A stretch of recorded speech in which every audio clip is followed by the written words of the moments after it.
Welcome back to Macrodosing, the best podcast that you can find anywhere on the internet. This podcast is presented by our great friends over at DatChat. I'm on DatChat. I go on there a few times a week, interact with listeners of the show. It's actually a really fun social media and messaging app. You should check it out. You can download it right now. Go to datchat.com/barstool to get more info. You can also find it in the iPhone and Android app stores right now. Go check it out.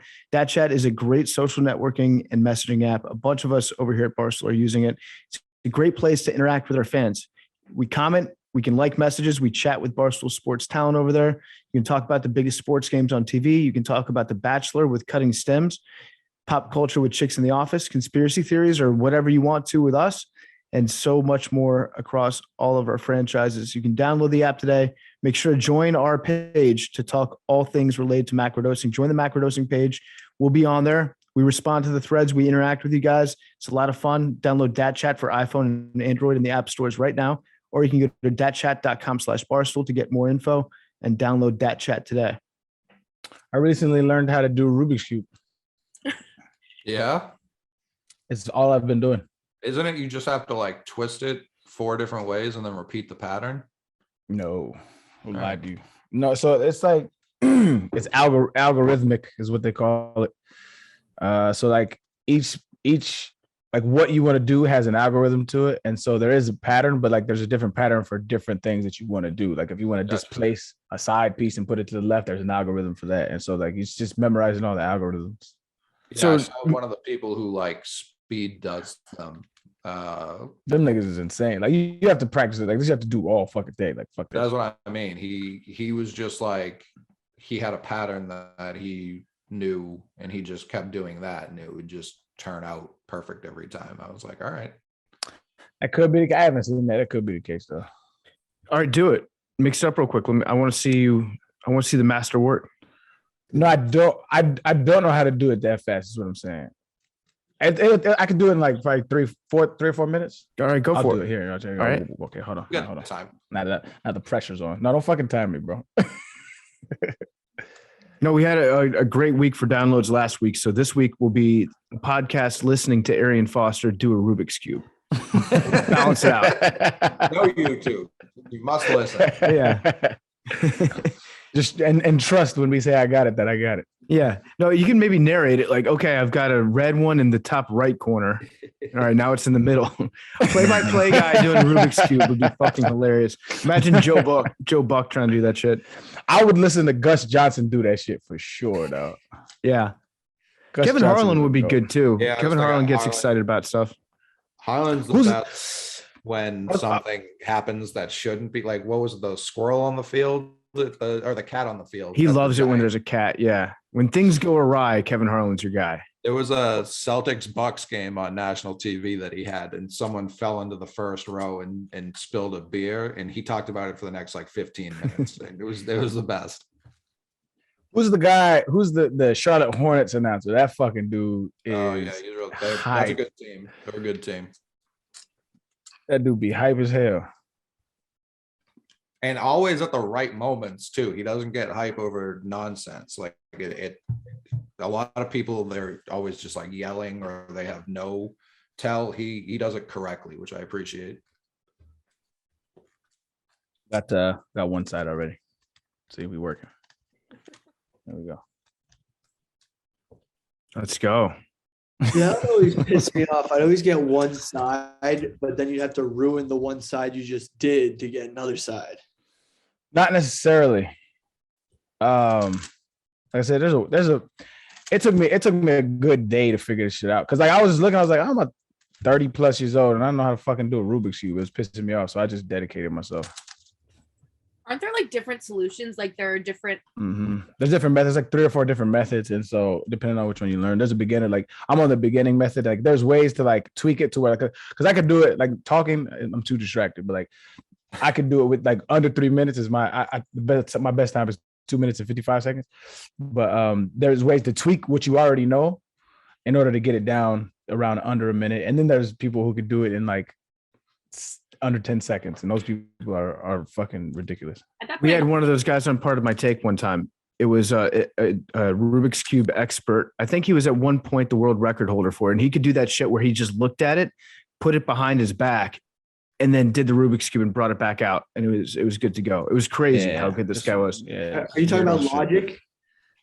No, Logic's good at it too. There was the other guy that was friends with Ryan Fitzpatrick. Ryan Fitzpatrick became friends with a Rubik's Cube expert because a lot like Arian Foster, Fitzy wanted to learn how to do Rubik's Cubes. And so he started like watching tapes, I think he went to a Rubik's Cube convention and he became friends with one of the best guys in the world at it. He listened to Part of My Take when we were talking about Rubik's Cubes, DM Big Cat, and then said, hey, you should interview this dude. And we had him in the studio and he was insanely fast. He could do it one-handed. He knew the difference. Like he had special cubes, like speed cubes that he would go out and buy. I love the idea of Ryan Fitzpatrick grinding tape on Rubik's Cubes. Yeah. Let's start the show off just by, I'm curious to know who here has had a gun pulled on them at any point. I have. You have? Yeah. It wasn't like necessarily at me, like give me your money or anything like that, but it was like, in an area, and I mean in a designated area, and then you scatter. Zone, yes. Like a gun pulling area? Nah, well, it's like, like it's not directed at one person, like y'all motherfuckers, but you know what I'm saying? Like you've seen shit, White Men Can't Jump, where he's like, I'm gonna go to my car, get my gun, shoot everybody's ass. And then he jumps the fence, before he jumps the fence, everybody scatters. It was kind of like that. Gotcha. I had another dude who said he was gonna go get his gun. And we was like, no, the fuck, you ain't. And so we jumped him. I shouldn't have announced it first. It's better to be proactive in those situations, I always say. Yeah, that guy's a fucking idiot for being like, wait here while I get my gun. Yeah, I don't have it on me yet, but when I do. It's a really interesting story. So the guy was fucking insane, but like I respect him because he walked into the party and it was like nobody knew him. And so like when he walked in, it was like nobody, I didn't know him. Everybody like, y'all know, like, nah, I know this dude. And all of a sudden he just kind of started like tweaking. Like he was just like, yeah, man, I don't know motherfuckers around here. It was like, oh, he's on drugs. And so my man was like, yo, you gotta dip, man. And he was like, what's up with you? And then that was cue. Everybody just rushed him. So my man pushed him out the door, but he was like a big old hub dude, super jack. And so we pushed him off the first floor balcony, right?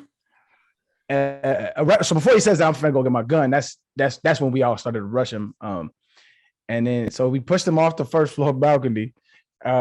He sticks the landing, and we all jump off, and then we just start beating his ass. And we like really laying it on him. We all pretty big dudes. So he takes off, but he's just on drugs. He makes 3 consecutive rights and ends up in the front of the street, the front of the house, right? But apparently the cops was right by, and so the neighbors heard what's going on, and so they called the cops. Cops stopped him outside of the front of the jump, and it was like, "Yo, what happened?" And he was like, "I don't know." And it was like, "Did you get into a fight?" He was like, "Nah, I fell." And I was like, "I respect the fuck out of that," because he started the shit. Took the ass drugs. Yeah, he didn't want to deal with the cops. That's facts. But I took it more as like, he wasn't, he started this shit. So he ain't gonna get the law involved when you start the shit. Like I respected it for a little bit. You must have been so confused after making 3 rights. Like the drugs must have fucked him up so he'd been like, wait, I'm stuck in an alternate dimension. Imagine like going into a party, you don't know anybody, and you're just like trying to make friends, and you just start yelling. You have a nah. He wasn't trying to make friends, man. We'd have welcomed him, but he was just like, it was the way he was pacing. He wanted problems, and I wasn't with it. Billy, have you ever had a gun pulled on you? I've had an asshole friend. We were at a shooting range, like not practice good gun safety, where he was like pointing it, even though it wasn't loaded. That's not good. So just like, not like in a dangerous situation. I pointed a gun at you the other week, though. Yeah, but I already checked those guns. Yeah, Bill, who was our firearm safety consultant on set. What could go wrong there? Yeah. What about you, Big T? Fortunately, no, I've avoided that so far. Yeah. Have you So ever far. pulled a gun on anyone? No, No one who is on your property? I don't know. I don't own a firearm. Wow. So you're like theoretically pro gun. No, I'm pro gun. You don't have to own one to be pro gun. Well, first of all, I live in New York City. You can't own a gun. It's kind of weird to Secondly, be like super passionate about gun ownership and not own I'm a not gun. super passionate. I'm pro. So hold on. What is the gun laws in New York? Oh, they're so strict. So The only people to who get can- a gun, it's crazy. You have to go through. I mean, it'd take you probably a year, but then you can only Big T. you can't carry a gun anywhere. No, you so the can- only people who are allowed to conceal carry are law enforcement officers or housing. There's The people that do evictions. the people who do evictions. Those are the two people who can carry a gun. So when I was boxing, all my coaches, a bunch of my coaches were former police officers, so they all were just rolling with guns, just at all times. One time, like one of them had an unloaded gun in his pocket. And he was showing me something, and the gun dropped out, and I was like, "What the fuck?" Yeah. In college, I remember I was in I think the class was like a constitutional law class. It was like on the Bill of Rights. And the professor told us a story about a woman who was from Tennessee, and she traveled up to New York and was at the 9/11 memorial and sees a sign that says no firearms allowed under any circumstances, walks up to a cop and says, "What should I do with my gun?" And the cop says, "We're going to go to jail." And she went to jail, and the judge let her, I think she got like, she can never go back to New York again, but she got out of it. But like, For being yeah, you honest, can't- yeah. Yeah, what a thing to do. But yeah, you can't have a gun anywhere in New York. I had a gun in New York for about 2.5 years though. Really? Low key. I was low key a handgun owner. Yeah. So when we went out to Texas for the Super Bowl back in 2017, I bought a gun as a bit for the Canadian Boys sketch that we were doing on Comedy Central. So I was like showing how easy it was to get a gun. I was like from Canada. I brought like all my documentation, 3 letters of references from my neighbors saying what a good person I was to purchase this gun. And they're like, no, you just literally need to sign here on the bottom line. We'll give you the pistol. And so bought the gun. I was going to give it back to Chaps. I was going to give it to Chaps or sell it to him for $1 because that's how easy it is to sell a gun in Texas. And then Chaps was going to take it back to San Antonio. But Chaps' daughter got sick that day, so he had to leave early. So I'm stuck with a firearm going back to New York. I don't know what to do with it. I don't want to just like go out in the street and like, I don't want to throw it in a trash can because it's a gun it's been, my name is on the paperwork for it. So long story short, it makes the trip back to New York on the RV. And then it just kind of lives in a box in my apartment for about 2 years. Actually, it's in somebody else's apartment for a little bit. Sure was. Yeah. And I was like, you know what? I need to take responsibility for this gun because if it gets stolen from his apartment, then I'm fucked and he's fucked and he shouldn't be in this position where he's got my gun. So I took ownership of the gun, did some research. Apparently you can turn in a firearm at any local police precinct here in Manhattan. There's a buyback program. I think they give you $200. So eventually I work up the courage to go to the police station and turn in my gun. I put it in my backpack. That was a very nervous walk that I was making. I was like, I really hope that my backpack doesn't. Yeah. What do they get do stolen. if you get caught? Like just what something happens and a cop, searches you and you have a gun and you're like, oh, well, I was just taking it to the police station to turn it in. Yeah. I don't know if they'd buy that. I think I'd tell them the first word I would say to them would be, I'm currently on my way to the station right now. Just heads up. But I get to the police station. It's supposed to be totally anonymous. The first thing they asked me, they're like, sir, what's your name? And I was like, I'd prefer to not tell you my name. And then they're like, okay. They start filling out the paperwork. They ask me again. They're like, why don't you just tell me your name though? And I was like, I'm not trying to be a dick here, but I read it on the website and I know the law that this is completely anonymous. I don't have to say my name if I don't want to. And they're like, okay. They bring out another guy to try to get me to tell him my name. And I'm like, listen, I'm trying to do the right thing here. I just don't want to say my name. The guy that they brought out is like, hey, you're the dude from Pardon My Take. I was like, God damn it. All right. Wait, so much for tables. none. Yeah, exactly. So I gave him the gun, got my $200 and it's off my hands now. But it seems like me and Arian are really the only 2 pro-gun people on this podcast.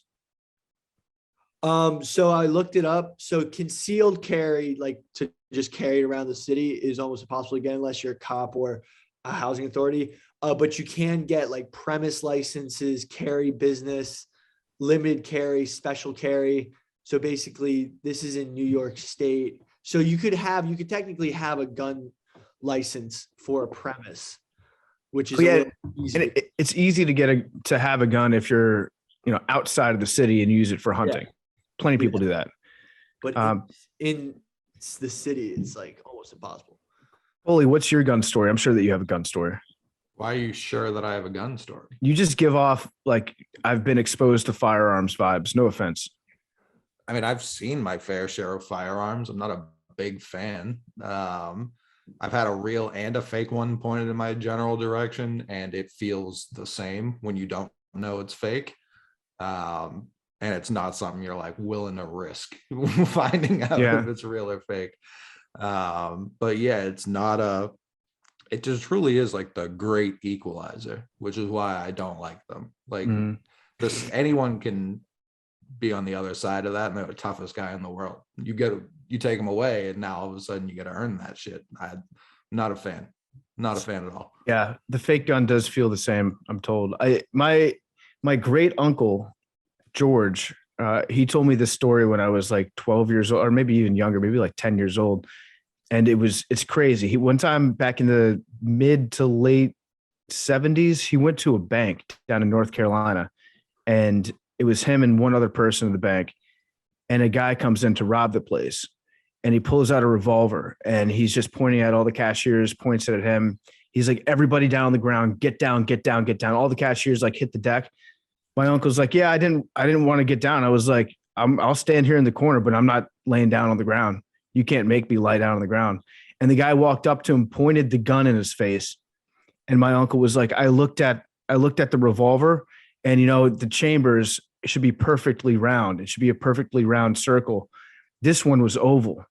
And I was like, that's not a real gun. And he just stood there staring at it. He was willing to take that chance that it wasn't a real gun. So the robber ends up completing the robbery and then leaves.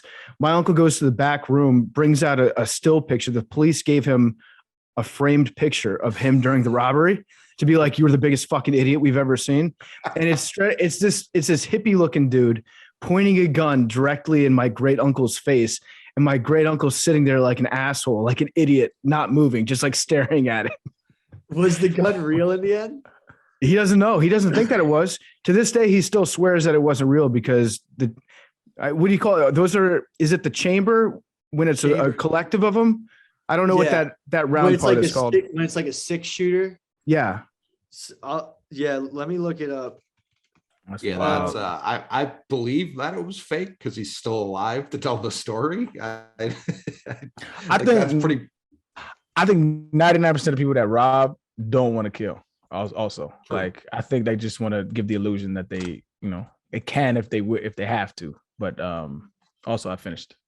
There we go. Hey, yeah, that's a legit cube too. That's one that you can't take the stickers off of and move around. No, you can't do that. No. Those are whack. And my little so what I've also found out on my subsequent cube research, because I've been watching like cube videos and shit, is that so like a lot of people like will cheat and they'll like take it off and twist the corner, like if they're just a corner off or something like that. But that actually fucks up the rotation of it also if like you can't figure it out again, like honestly. And so like it's an honor system as well. Mm-hmm. Yeah. Congratulations on learning how to do that. That it sounds like it would take too long. I would be into it for the first 5 minutes and then I get really impatient with YouTube video and be like, not for me. Yeah. It took about a day to do it without looking at the video. Oh my God. So I'm actually looking at like down the barrel of a 6-shooters and some of them kind of look oval in their real. Yeah. Yeah, you got to be real confident in your knowledge of gun barrels. He's an idiot. He's an idiot for doing that. No question about it. He was positive. He knew every gun manufacturer's. That's right. Wild. Now I'm gonna be. So I've always thought about that. Like when you look at airsoft guns that look pretty real, you can kind of tell by the barrel they're airsoft, or because they have like a thinner barrel. Mhm. and you can like see the tip if it's orange. I've always been like, yeah, if anyone sticks a gun in my face, I'm going to try to determine if it's real or not and see if it's like a fake airsoft gun. I think it would just be. Yes, I have no interest in caring if it's real or not. Like, Yeah, For what? not my concern. I'll lay down. yeah, exactly. I'm face down. You want me on my back? You want me Yeah, can I have a You want me- pillow? What's the protocol here? I Take a don't want to nap. get shot by an airsoft gun either. That shit hurts. Yeah, not that close in your face. Oh my god, bro! The first time I ever played paintball, I was like 12 or 13, and the homies had them and just on some backyard shit. And I thought it was just like it explodes and it's soft. Like, no, dog, I had welts on my skin. They're like welts. gumballs. He hit me one time, and I was like, "Time out! What the fuck? I'm not playing this no more. What the fuck?" And I think I played one more time as an adult, but other than that, like that shit hurts. That's not for me. We should play paintball one time. It's fucking Yeah. expensive though. I'll go, but I'm gonna be suited to the boots, dog. I'm gonna have like, I'm gonna be, Oh, I'm training gonna, suit. I'm gonna have elbow pads. I'm gonna have all that shit, dog. I My, went, The hands suck. I my went friend. last year and I just hid the whole time, so I didn't get anything on me. So did you win? Yeah, I stayed. It was like one of those things where it's like it's like teams, and my team won, and I just would stay behind the whatever barrier, like the wooden, like whatever, and I just would stay there, and I never got. You were camping. You were a rat, like in Call of Duty. I like that. Is that bad? I don't know. No, that's how I play. I just didn't want to get shot. And Yeah. like there are people, especially like where I was, like I was at college, so it was like middle of nowhere, Ohio, that like that's what they do every Saturday, and you know that's their hobby. So they had like their own guns, their own gear. They had like camo, like team jerseys, and I was like, I don't want to fuck with any of you. Like I don't have the energy or the skill to do this, and I've never shot a gun of any capacity, let alone a airsoft gun. I was like, no, I'm good. I just Dude, my family low key on Black Friday used to go every year after Thanksgiving to like blow off steam. Like moms, aunts, we're all playing paintball. It was sick. Then we stopped. I just gotta Yeah. stop.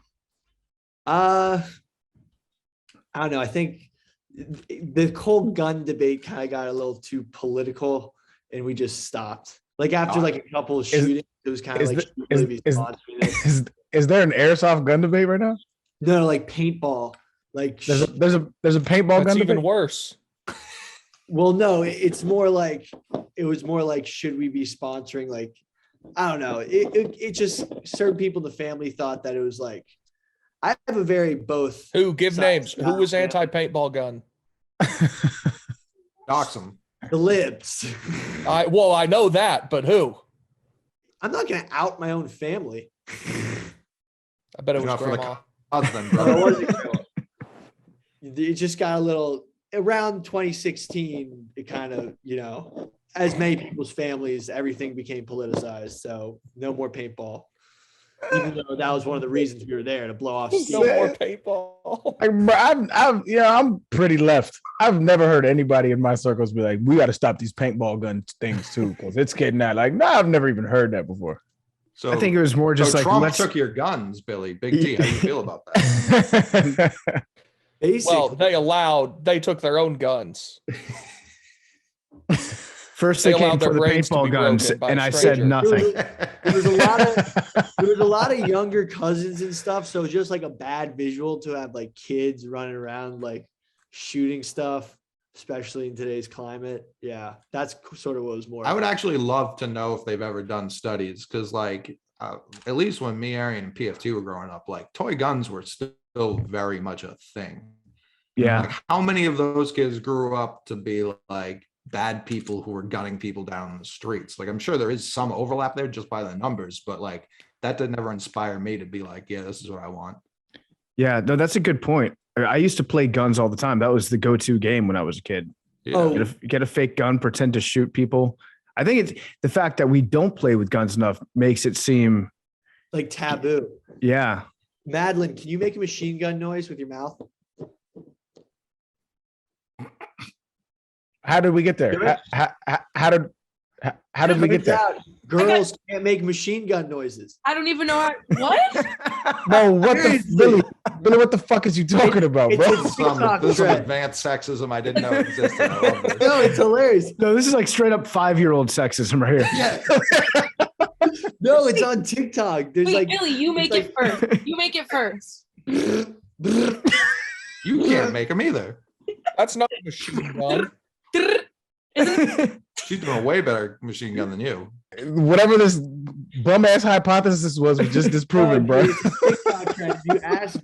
If you ask girls to make machine gun noise, they're like completely flabbergasted. I just was. Hold on. My girl's in the room. Hold on. Babe, come here real quick. Come here. Come here. Isn't that the I won't put your face. I won't put the mic to you. All right. Come on, a little pep in your step now. All right. This is just a social experiment. Okay. Make a machine gun noise. That's pretty good. Yeah. That's pretty good. Billy just made this up. This I- is not a thing. What Billy doesn't realize about TikToks I'm is not you a can just turn proponent. to the Great lady gun, you're babe. talking to and I'm be like, just- hey, pretend like you don't know how to make a machine gun noise. Okay, Okay, everybody, it's on everybody, TikTok. call a girl that you know and ask her to make a machine gun noise. This is gonna be good. In the I'm gonna meantime, I'll unscramble and rescramble the Rubik's Cube. I'm gonna call Kelly, our booking and PR person here. I just talked to her a second ago, so I think that she's by her phone. Let's see. Actually, I don't even know what noise I'd make. Hello. Hey Kelly, you're on Macrodosing right now. I have a question for you. Can you make a machine gun noise like with your voice? No, can you? Yeah, just try it.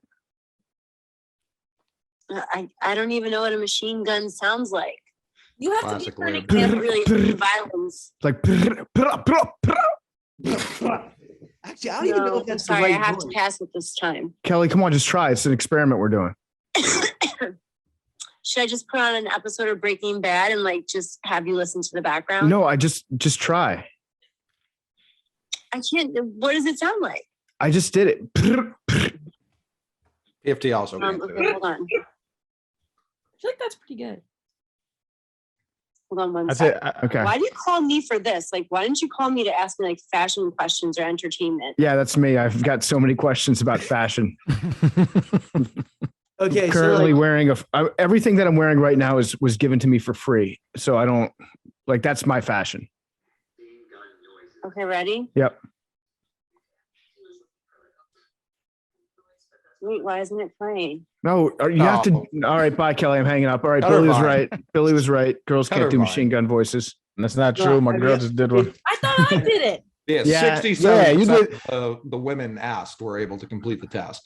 okay, so it was just something I saw on TikTok. I wanted to test it on air. I wasn't a proponent of it. You stated it as fact. You Agree with did. it wholeheartedly. No, I Yeah. said all I said was, "Hey, Maddie, can you make a machine gun noise?" And then you guys all asserted that I was. Like, No, you no. know that this Again, this is show is recorded. recorded, right, Billy? Like people can. They've I know, already I heard you actually- say I'm actually very girls can't make machine gun noises. Well, it's just a meme on TikTok. I'm just bringing it up because it's like prevalent to the conversation. I You would dropped it as a fact, though. Like I we didn't all drop heard it you. as You did. Yes, Billy, you do this every episode where you say that you say something and then like 5 minutes later you're like, I didn't say that. I hate this. and then he has people in my mentions, fuck off, man. Leave Billy alone, man. I'm like, bro, he be fucking up. I don't be doing nothing. We have such an amazing, unique audience. We do. We've been on DatChat too Tolerated. recently. I've been loving interacting with people on DatChat recently. I've had a good time with that. I know that Billy's on there a little bit. Arian's on there sometimes. I'll be on there lit. You know who's sneaky gets law enforcement grade weapons? Who can buy law enforcement grade weapons? too. Prison officer, prison Yeah. guards. Oh, I just put up my Christmas tree yesterday with all my kids, and we painted ornaments and shit. That was the most joyous shit I've ever done. Yeah, was it a real No, it's tree? December 20th, right? I was fucking a hater, bro. I put up a tree, Big T. This is my first Well, tree. He's No, saying you but did it like- late in the game. Yeah, no. I put up a tree. Congratulations, Sam. Glad you had a good time with your kids, dog. Like nothing. Just what the fuck, man? Why so late on some Debbie Downers, bro? Fuck y'all. It sounds like we're saying you're the Debbie Downer. Where was your No, Christmas? I'm fucking busy. I got shit going. I got this shit to do. But I did it with my kids. There was Christmas songs playing in the background because I have the greatest Christmas playlist of all time. Anywho, I think that's nice, Arian. Was it a real Thank tree or a you. fake tree? fake tree. I'm not. Oh, fuck you. You got to get a real tree. Fake trees, Hell no. it's not the same. You don't have the scent. You don't have the aroma. You don't have the There's needles candles, falling there's everywhere. there's candles for that. And the second part, I'm cool with. I'm cool I've with never- not cleaning up needles. I've never had a real tree. Man, this Oh, is that's sad. pain. This is sad. You know how many Christmas tree salesmen and Christmas tree small businesses you guys are affecting by buying these reusable trees? You're Couldn't care costing less. people jobs. No. I'm Couldn't gonna care be less. honest. Have Christmas trees gotten canceled yet? Just like for being environmentally unfriendly or something? I don't think they're environmentally unfriendly though. I think that they're anytime you're growing trees, that's a good thing. I feel like if anything, the plastic ones would be environmentally unfriendly. Yeah. Yeah. Yep, that's a fact. Yeah, I'll tell you what sucks is getting rid of your Christmas tree. If you're anything like me and you don't want to take it outside for, the few days right after Christmas, it just sits around your house for a while. And then what I used to do, I used to just like put it in my side yard for a little bit and then forget about it then. And then I realized 2 months later, I had a dead Christmas tree that's just been in my side yard. So I used to just like take it to like a median somewhere and just like put it down on the ground. Now it's the city's fault. Now they get to figure out how to dispose of it, not me. But I love a good real Christmas tree. It's a real Christmas tree or bust for me. You also have experience in the industry, though. Yeah, it's near and dear to my heart. I used to sell trees for a while. And, those people, they're real people too. They've got jobs. So support your local Christmas tree farm. Although in New York City, if you want to buy a real tree, it's highway robbery. It is honestly highway robbery here to purchase a tree. It is hundreds and hundreds of dollars to purchase a tree. How much? Like, how much should you be paying for a tree? So it depends on where you're at in the country. But if it's a normal city that's not New York or a suburb, you're probably looking anywhere between 40 to $150. But in New York City, it's like 300 plus in Manhattan. See, my fake tree was $89 and it came with lights already on it. So it's like perfect. That's very nice. It's also made out of cancerous plastic. So be careful. I'm not gonna eat it. I'm a real tree proponent, but I myself kind of got a fake tree this year, but it's a small one. So For you, I didn't even get a tree. I didn't either. There was too much traveling going on. I didn't really have time to go out and get it. Between that and COVID, I You don't feel have a bad. tree? I don't have a tree this year because I'm also going to go back to Virginia for Christmas. So there was not a lot of time that I would have it in my apartment. Usually I get a tree and I put it up and decorate it, that whole stuff. But this year, just too much traveling going on. Wasn't able to get it, unfortunately.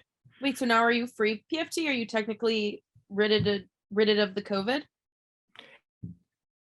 I don't know. Well, I don't know how that works. So I tested negative yesterday, which is great. And then I went to go get tested again today, and the line was probably 2 hours long. So I wasn't able to get that test. I'm going to go again after this is over, try to get another test, and then I'll get tested again on Tuesday. And I think if I get those 3 in a row saying that I'm negative, I think that means I'm good to go. Yeah, you can play tomorrow night in the Seahawks-Rams game if you test consecutively. Yeah. Nobody knows though, because they change the guidance all the time. It's impossible to figure out what you should be doing. That's what I've come to realize after going through it firsthand. And what I had was nothing. I was barely even sick. I was just like tired. I had a sore throat. So I'm sure other people are going through it a lot worse, but having the perspective that I do now, figuring out all the rules and what I am and am not allowed to do and when I can go other places and all that shit. We've done such a bad job, like just an all-time bad job as not even a country, as the world, figuring out how to get through this shit. So it looks like we're getting back into it again, just like we were in March 2020. Hopefully this one is going to be, not as many people are dying or getting seriously sick. So that's good. But we have really made zero progress in figuring out how, as a society, to combat a deadly virus. Do they tell you what brand you have or what strain you have? No, mine is even off technically off the books because I tested positive on rapid tests on Thursday morning. So consecutive back-to-back tests came back positive. I just went home and isolated at that point. I didn't feel like going because at that point the lines were long at testing centers too. So I didn't want to go wait in line for an hour around other people, get tested with a PCR thing. I saw the 2 positive results. I felt a little sick, so I just went home. I got Gucci COVID. Yeah, but I'm fine now. So glad to have that behind us. But yeah, I'm not very optimistic about how the next couple months are going to shake out. You didn't So- get boosted, obviously. I didn't get boosted. No, and I don't know what the rules are behind that too. I don't know if I And now I can don't- get boosted. You can Actually, still I get was boosted. gonna And for say, 6 months. No, you can you Yeah, get boosted as long as you don't have it current. So I mean, I think you have to. I think there might be a waiting period. I'm not.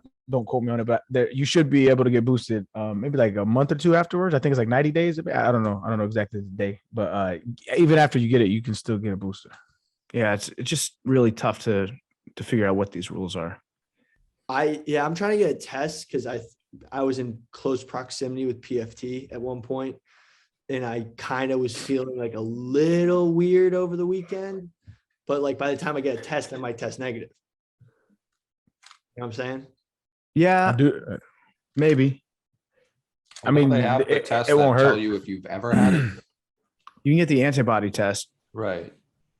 I think that generally tells you if you've had it in the last 6 months. Yeah. Yeah.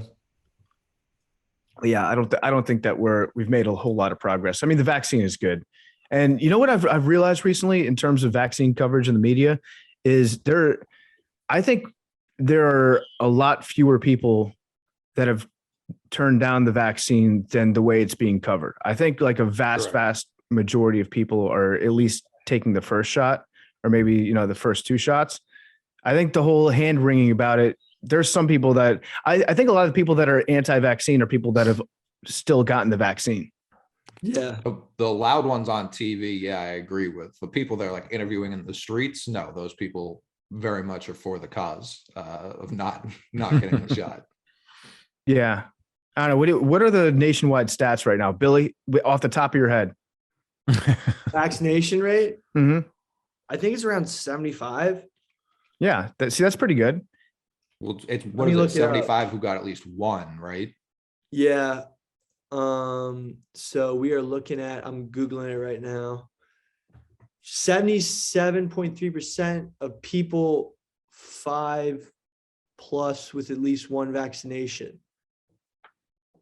This is from the CDC. It says, 77.3% of people above the age of 5.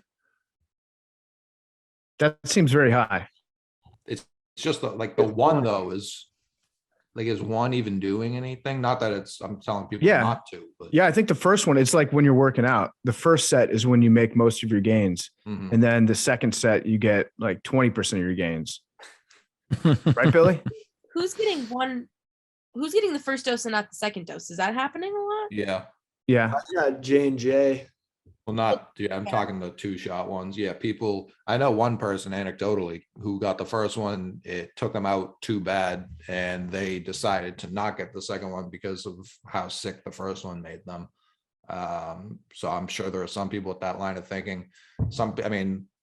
We can't really say this has been like the most, I don't even know how you would organize something like this on such a national scale, but like, it's a lot of personal responsibility to go back and get that second one. Some people probably can't take work off. Some people probably can't some people have to travel long distances to even get it. So like, it hasn't been the easiest on the personal responsibility level, and then also systemically, like not the best.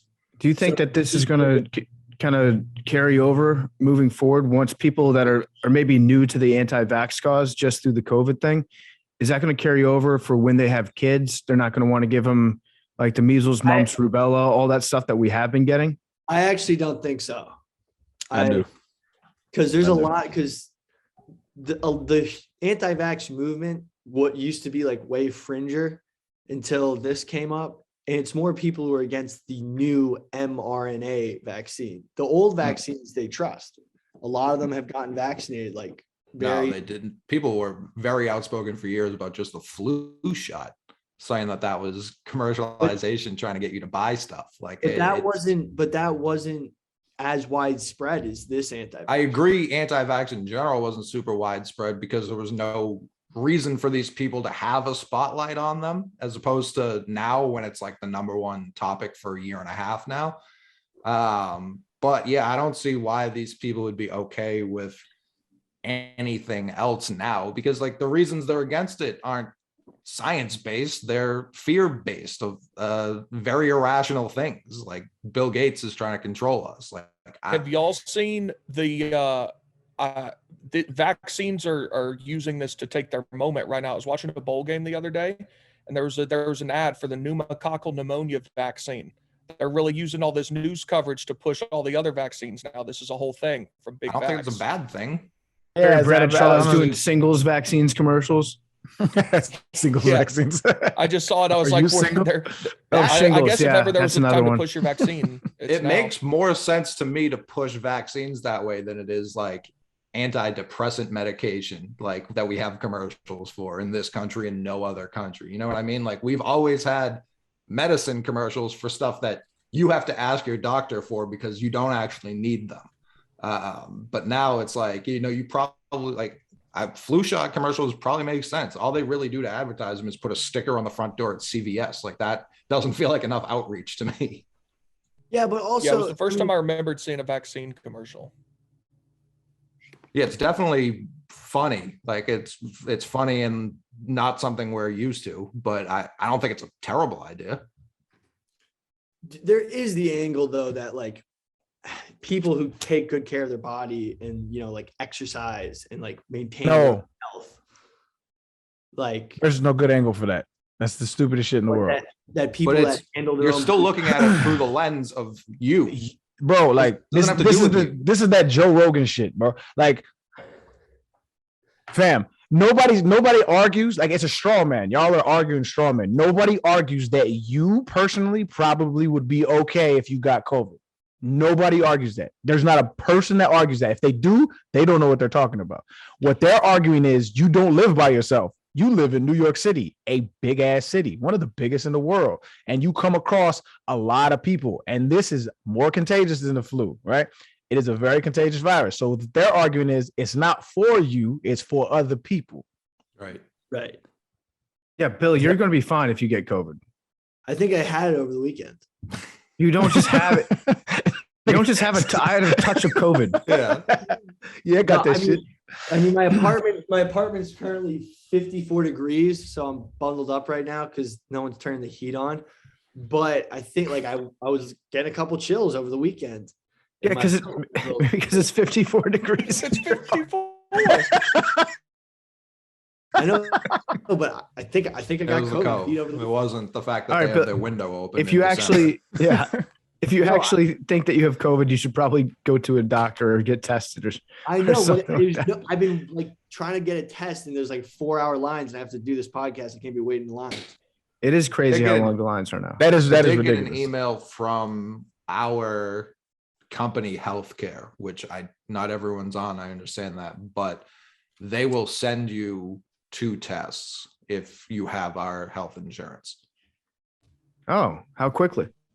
I got the email, I want to say Thursday, and they came yesterday. That's pretty good. Yeah. Yeah, Billy, go get tested. I know. Just so you know. And you're right. If you get COVID, you're probably going to be fine. Yeah, I actually same I with was the fine. flu, like all that stuff, you're probably going to be okay. But that's not. I know, but if I the test positive for COVID after just like basically like not being able to help my friend move without like sweating profusely while walking up the stairs, like, dude, I beat the shit out of this COVID. Yeah. COVID. I got on the Peloton on Saturday just to see what kind of stats I could put up while I had the cocoa. I lasted 3 minutes. And I was like, fuck this. I'm getting off. I don't need to be exercising. And then somebody DM'd me, an actual doctor DM'd me and was like, hey, man, not to freak you out or anything, but strenuous exercise when you have a virus like COVID can actually be extremely detrimental, and it can lead to long-term side effects from it. So just lay on the couch. And I was like, okay, that scared me into just being a slob for the entire weekend. which Did you tweet that you were doing that, or did he like see you on Peloton or something? a few people saw me because it puts out, like, people get a notification if they follow Right. you. And so I think he got one of those. A couple people tweeted at me and they're like, "Hey, I see that you're working out right now." And they showed me my stats. And I was like, "Yeah, that's pretty unimpressive," because everyone can see your stats. And so it's this big 45-minute chunk of time with a line that shows how hard you're working. And mine stops after 3 minutes. Wait, hold on. I'm confused. What is Peloton? That people follow you on a bike? Yeah, it's a bike that you have in your living room, and you get on it. You can compete against people live. So it's all connected to the internet. So you can take the same classes at the same time, see what your stats are, and it's got like a leaderboard on there. It was good for the original kind of lockdown that we had here in New York, where I wasn't really allowed to leave my apartment at all. I would get on that shit every day, and it was like a way that I managed to keep my mind sane. But yeah, so don't exercise if you got the cocoa. Don't do it. I'm very disappointed that Arian got a fake Christmas tree. That's something we'll have to discuss more behind closed doors, but this is one of the worst things that you've ever done. And I was getting ready to applaud you for spending quality time with your family too. I think that was nice. But why are you so against fake? I don't understand. Like, it's way more efficient. I used to sell Christmas trees, and it was a big part of my life. And I know about that entire ecosystem of the farmers, the people the Cub Scouts that purchase the trees and sell them. Although I worked at an independent place, I wasn't one of those corporate Cub Scout kids, but there are a lot of people that deserve that, they thrive on that time of year. They make money off their Christmas trees. So shout out to all the Christmas tree salesmen and farmers out there. Is there like a shortage? Is there a shortage of or is there like a, I don't know. Is there people out there that are hurting because people aren't buying real trees? They're buying fake ones? Probably the industry is shrinking because, you go to your Walmart and now you can buy a fake Christmas tree at a big box store. Meanwhile, the people that put blood, sweat, and tears into creating these living things, cutting them down and bringing them to you, they're the ones that are affected by it. So I'm taking a stand for the little guy out there. Arian likes corporations, not so much me. Yeah, I like to chalk this up to like technology overtaking the marketplace because it's more efficient. It just is what it is, man. You gotta evolve with the times. That sucks. Yeah, I'll start a fake Christmas tree farm. You can go and cut down your own fake tree. I have an unrelated bone to pick with Arian. I noticed that, I guess we could talk about this last week, but I didn't see it till today. You tweeted about a week ago, abolish sheets. Can you elaborate on that, please? Yeah, okay. So sheets are probably the most pointless shit in existence right now. You're talking top sheet, right? Middle sheet. Yeah, middle, but underneath the blanket. Okay. You have a sheet on top? I thought we were talking all sheets, but I'm a top sheet enthusiast also, so I'm curious to see. No. So the one that covers the mattress fitted sheets. That's necessary. Correct. That's necessary. Okay. Right? That smooths it out. The one before the quilt or the blanket, for what and why? There's no point unless hotels. I understand, right? It ups the probability of keeping the quilt a little cleaner. But other than that, and even that's a weak argument. I see no point. Well, just so quilt. If you have good sheets, that top sheet feels better than a comforter. No, not if you have a good comforter. Get a good comforter. Like I have very good sheets. I feel like I have a fine comforter. The sheet feels way better than the comforter. There's no pragmatic use for sheets other than that's what you're used to, and you feel like it. Also, there's no pragmatic use for it. In the summer, I sleep with just a top sheet and no comforter because it's hot. I didn't know people did that. That's crazy. I do that. You sleep with just a sheet? Yeah, it's hot. For the comfort. So don't sleep with anything on if it's hot. I have to fall asleep. Well, I gotta have something. I can't just raw dog it out here. It's gotta be there's gotta be something. I'm on big tea. Yeah, you gotta be under something. Yeah, it's like the sensation of being under something. Being cozy. Yeah. This is just how y'all grew up. It's just a feel. Y'all feel it's a feeling. There's no pragmatic use for sheets. I agree that the middle sheet is usually unnecessary. I like to just go straight up comforter on top. unless, like Arian said, you're in a hotel and then you get underneath that sheet because it's like really, really tight and tucked in. And then you just feel like you're in a little cocoon in the bed. I like that too. But a lot of people just sleep on top of the quilt in a hotel. That's way dirtier. That's where all the bad shit is. If you think that you're in a bad place and you don't want to get into, whatever sort of gunk is in that bed, the worst place is just sleeping on top of the quilt. You want to get underneath that sheet to give you a little bit of a buffer zone there. But yeah, I'm there. Sometimes in the summer, I'll just go sheet. But I think for the most part, middle sheets they're unnecessary. Hold on, do y'all have like an AC system in New York? That might be it. I have like the when you put Then why in the summer are we sleeping with a sheet on? My room's way colder in the summer. Yeah, adjust your temperature. I don't understand. Mine doesn't work very well, but it's still hot. I'm poor. So mine's in like my living room. Like my windows are too small to fit an AC unit in here, so I have to have it flow in. That makes sense. What about a fan, like a regular fan? I'd have to get a really small one to fit in here. My room's really small. I have to occupy as much space as I can. Well, if you take the sheet out, that'll have some space. Yeah. Yo, here's a dope thing that I had. This just came to my attention. There's a dude, Cody, I'm sure you've seen. I'm sure all y'all seen it. There's a dude named Hansel Emmanuel. My guy has one arm. Oh yeah, and is fucking nice at basketball. Like fucking. He got. I think you hate Hansel Emmanuel. Yeah. Time out, my G. Time out. Let me set let me set the stage before you get this fucking horrible takeoff. So for the people that don't know, Hansel Emmanuel is a guy. Look him up. He's a basketball dude. He only has one arm and he be cooking dudes. I'm talking about crossing cats over, shooting. He got a D1 offer. I think it's at a HBCU. Like he's done. If he had another arm, he'd be a top tier recruit. Not even question. I don't know if he'd be as good. What are we talking about, man? Listen, he's talking about. Let me finish. Hold on, I'll put it like this. Oh, because it's not like this is the second time you're gonna roast my guy. Let me finish. I'm not gonna roast him. My thing is, my argument for Isaiah Thomas, the one who spelled the new one, the little guy. If he was 6'4", he's not in the league. That's a fact. That's not a fact. The whole reason he's as good as he is because it's like Nate Robinson. He's so mad at the world for being that short that's what propels him to be great. There's so many dudes who are 6'4" and nice that just get overlooked because they don't stand out. The whole fact that he's at Washington was because he stood out.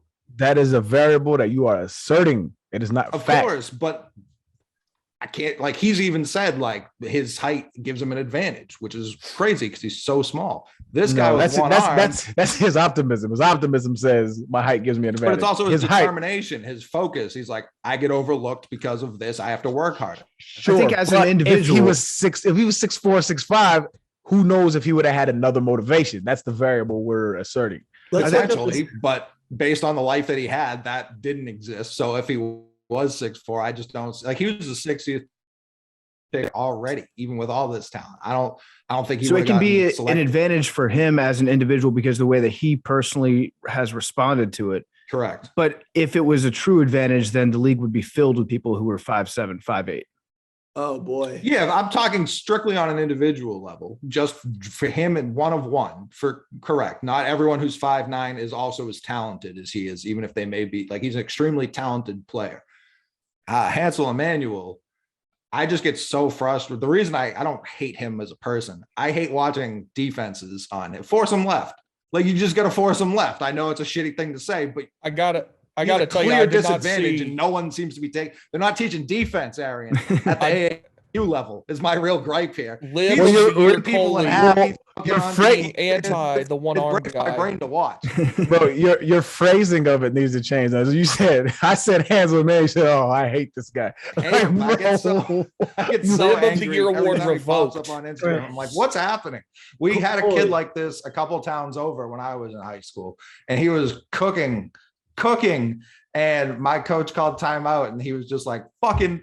I don't want to say it, but force him left. And I was just like, he's not wrong, but force him fucking left. Like, and this kid had more of an, like, Hansel Emmanuel's got straight up no arm. This kid had like You a can't. half nub kind of, so he could kind of bounce it, chicken wing it to his other hand. But Oh yeah, man, this dude, Dude, this you know dude I what did has not a see manual. this take from him coming. So at it's the age a of hot take. At the age of 6, Emmanuel lost his left arm when a cinder block wall came down on him and trapped him for Jesus. 2 hours. I thought he requiring was born like amputation. that. That No, dude, sucks he went through trauma. big time. It's like James Franco. What happened movie? with James Franco? 28, 128 hours. Yeah. He Yeah. played the rock climber. You remember that rock climber dude that got stuck underneath a boulder? I think it was in Utah, maybe. Yeah. And he had to cut his own arm off to survive. I don't know if Oh I'd my be able to do God. that. You know, I tell love him, my man. arm too much. Dude, that's scary as hell. Yep. But So before we get to Christmas, because now I'll transition to basketball. Arian, I'm listening. what I feel like your whole sport took a huge L this weekend. My sport. Frank Gore got his fucking lunch handed to him by Deron Williams. Yeah, I saw those highlights. I did see that. That was tough.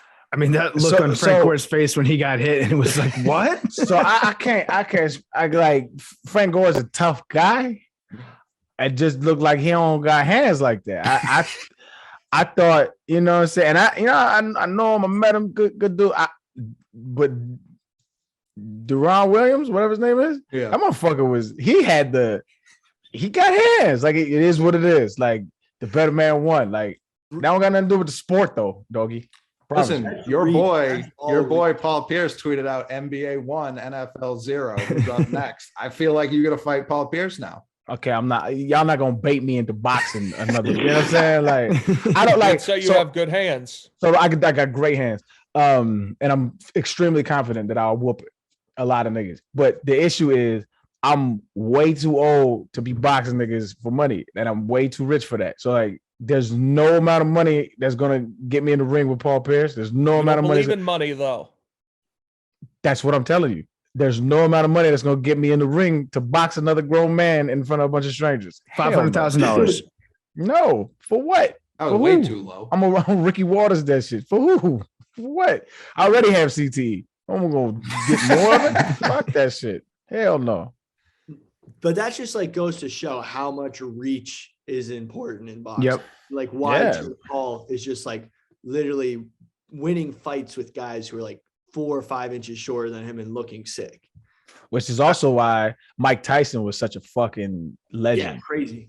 Would whoop dudes with a longer reach. Well, you got to be crazy to win fights when they're that small, because you have to get within a certain closeness of them. So there's a big danger zone that you have when they've got the reach advantage. But once you get inside that reach, then you can beat the shit out of somebody that's got a bigger reach than you. But it's a problem of one, getting in, and two, getting out after you've delivered a couple blows when you're face to face with a guy, because you have to be able to get out of that danger zone without getting hit again. So it's really, really tough. And that takes a lifetime of training. That takes Mike Tyson being 13 up in this Catskills. That's where you learn that. You can't just like be Frank Gore and learn that with like 6 months. Someone training. said Frank Gore looks like he's learning about a beef Deron Williams has with him that he doesn't know about.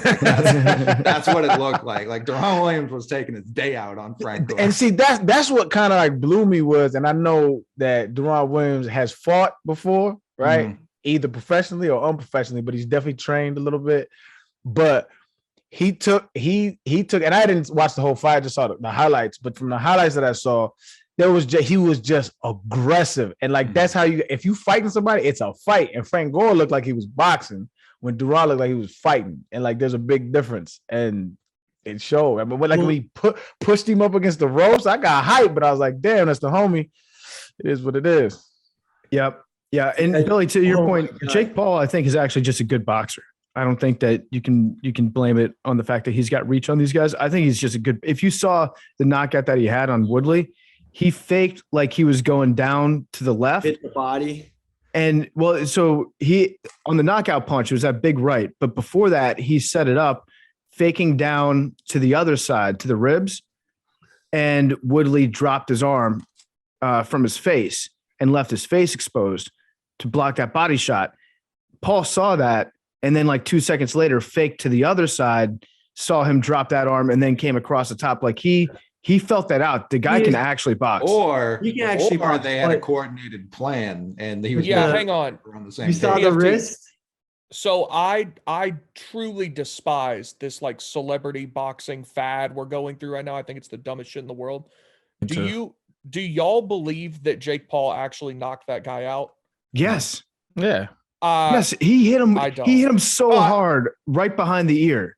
Lights Bruh. out immediately. I believe he hit him. I don't think it was like no, he I'm not did saying it was. We all saw the punch. I'm saying that was the plan. right. No. Are you saying it's a conspiracy and it's set up?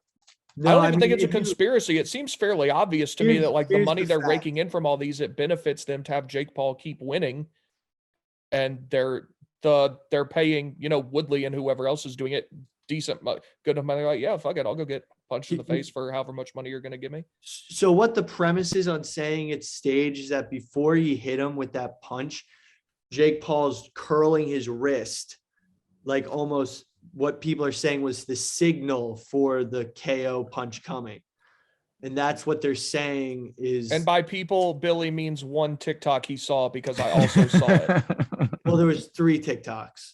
So Excuse me. triple confirmed. Yeah, multiple sources. It was right after. Multiple sources. By the way, I'm not okay. So when I put these things out, I'm just saying what's out there. I'm not siding with them, but I'm trying to. Not explain always. He was. Not Many people are always. saying. Sometimes you agree with them. I do not like them. I just think it's funny. And I'm bringing it up for the sake of the podcast because it's good, content. Is it possible that during a fight, somebody was moving their wrist around because they've been using their fist to punch somebody repeatedly? No. Yes, of course, 100%. Okay, I But- think that's But probably more likely. But that's then. what people were talking about with the stage. They're saying that Paul, moved his wrist in a certain way to signal that the big overhand right was coming to drop. Now, look, it's very hard to actually put on like scripted fights. So the fact that they put on such if they did fake it, that they put on such a show is quite impressive. How much time did you spend rehearsing before you fought with Jose Canseco, Billy? So actually a short amount of time because as you saw, it lasted. So I'm actually looking back on that, I was so mentally just shitting myself the weeks up towards the fight. Honestly, I would have not trained it hard at all if I knew that he literally was not physically able to be in the ring. He had If the 60-year-old man you beat up wasn't in shape to fight. Okay, when you're in that moment, you're not really thinking about mercy or any of that. Yeah, I know you hit him when he was on the ground. People don't talk about that enough. Billy just went up to him and he was on both knees and Billy just stuck him in his jaw. Jesus. it was kind of well, sorry, in that mode, I was in survival, make sure it's Survival. This was the guy earlier this episode who was going to be mid-robbery breaking down what kind of gun the robber was holding, and now he's hitting the old man on the ground for survival. Dude, I could have died in there. It's people don't give me enough credit for just going through with that. Everyone just sees the fight and they're like, oh. What do you mean you could have died? Wasn't his blood pressure I fucking didn't know 200 that. or some I could shit? have gotten killed by the 270-pound roided up freak that I was fighting. A 60-year-old. Dude, I was shitting my pants. He was You in no way were you your life in danger, dog. Yeah, that's the 87 MVP you're talking about. How dare you? I was terrified. I was literally the weeks coming up to the fight. I was waking up in the middle of the night in cold sweats. Was there ever Could have got had a COVID. That's because you had COVID. Billy literally had COVID. So that I don't know, but I was terrified. It was literally scary. did you genuinely think that whole time? I've never had to train for a fight, so I don't know what your mindset is. Did you just constantly have to think I'm gonna win? Or was there a back in your mind holy shit, I might get the shit knocked out of me by Jose Canseco? Yeah, no, 100%. You should have heard the interviews he did with Caleb, where he was I have really good hand-eye coordination. My hand-eye coordination is so good because I'm such a great baseball player. The same way I used to hit baseballs 1,000 feet is the same way you connect on punches. So I'm going to make Billy's head a home run and hit it. And I'm just in my head, in my fucking brain, how I think of like sports and stuff, that made so much sense to me. I was like, this guy has amazing hand-eye coordination. So like, if I'm moving my head and he knows how to hit like 100-mile-per-hour fastballs, he's definitely gonna like fuck me up. I'm dead, and he has the power. That boy psyched you the fuck out. So like, He the just fuck wasn't out. confident going. I into was the fight. like, I was going in there. I was like, in order, like, I had to like change my whole mental persona to like get myself to the point to get in there with that guy. What was you telling? What was you telling yourself about him to make you hate him? Dude, I was literally. It was like, I can't even get back to that mental, like just like imagine just a month of just super high intensity, like high stress, like if anything, I was having like I snapped in the ring. But yeah, It's snap. What I'm hearing here is you're very lucky he wasn't physically able to fight, because it sounds like he had the beat on you. no, if it was very possible I got in there and he could have like easily beat the shit out of me. Like, I was ready, I trained, but like, who knows? Like, he'd been in a professional fight before. I hadn't. Like, I still don't think I've seen it. Is this shit on YouTube, bro? yeah. I'm gonna watch it real quick. It's a quick watch. Yeah, you can Google like R&R Billy football versus Jose Canseco. It should pop up. It's like low key. Sometimes I have nightmares. I'm in the ring with Jose Canseco, and like, you know, when you're in dreams and you can't really punch or scream. Yeah, I hate that. Yeah, it's like you're like trying to punch, but you can't. Like, then Jose Canseco is just beating the shit out of you, and you can't punch back. I sometimes have those dreams. Look, I'm just saying, like, it was kind of like, you know, traumatizing. We're glad that you're live, Billy. Same. So Christmas. Woo! Let's talk about it. Let's talk about all the weird, fucked up Christmas traditions that might exist outside the American mainstream right now, because there's a lot of them. A lot of Christmas traditions out there. I love the like old school European ones, the ones that make it sound like Christmas is actually an evil holiday. Those are my favorites. Yeah. I was actually playing Call of Duty this weekend, and they installed this new element to it called Krampus. So dumb. Krampus. Is anybody doing Krampus as their person? I was gonna bring it up specifically because of Call of Duty. Let's just have a group Krampus talk. Yeah, let's. So Billy, you did some research on Krampus. So Krampus is basically, you know, let's just say Santa is representative God and Jesus. Like, Krampus is like the devil. Krampus is like Santa's like arch nemesis. It's like comes from old, like, you know, like yodel, like places where people yodel and shit, like Bavaria, like Austria, Germany. That's where Krampus is fucking from. Krampus is this dude who like is supposed to scare. He's like, you know, if Santa's like Santa's the carrot, Krampus is the whip for children. Like, the idea that if you're good, you'll get stuff, but if you're bad, Krampus, this goat-footed, gigantic, hairy horned beast, is gonna come and fuck you up and like steal you away in the middle of the night. But some stuff that's really cool about like a lot of Christian traditions is that they have these like pre-Christian like pagan roots. And like imagine Europe before Christianity, like just some wild ass fucking place where people believe that there's like gigantic goat demons running around by the name of Krampus. Yeah, so that just tells me that parents in general, positive reinforcement will only last so long for them before they're like, these kids are driving me insane. I need to come up with something that'll scare them to make them behave, because it's not just enough to be like, if you behave well, I'm going to give you presents. I need the threat looming in the background of, if you fuck up, you're going to die. And so like, you leave cookies out for Santa, you're supposed to leave out schnapps for Krampus. Like, you better give this motherfucker booze. So so Krampus is also, when I first learned about Krampus, turns out there's a lot of imagery of Krampus sort of chasing after, as it's said here, basically like women. Like, Krampus is a OG like rapey dude. Yeah, I might be team Krampus, like the dude that just, the hairy goat guy that just shows up and gets drunk off your booze. I like that. He's ridiculously horny. Really? Yeah. So let me find the exact place. Is there Krampus porn out there? I bet you that there is Krampus Of course porn. there is. Rule 39. Let me find this. Like he's depicting like harassing women. It's like terrible.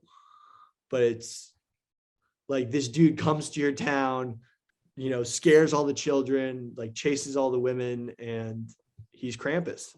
And he comes every year. So there used to be back in Puritan England, Mhm. they would do the 12 days of Christmas, but it was a lot different from how you think of it today.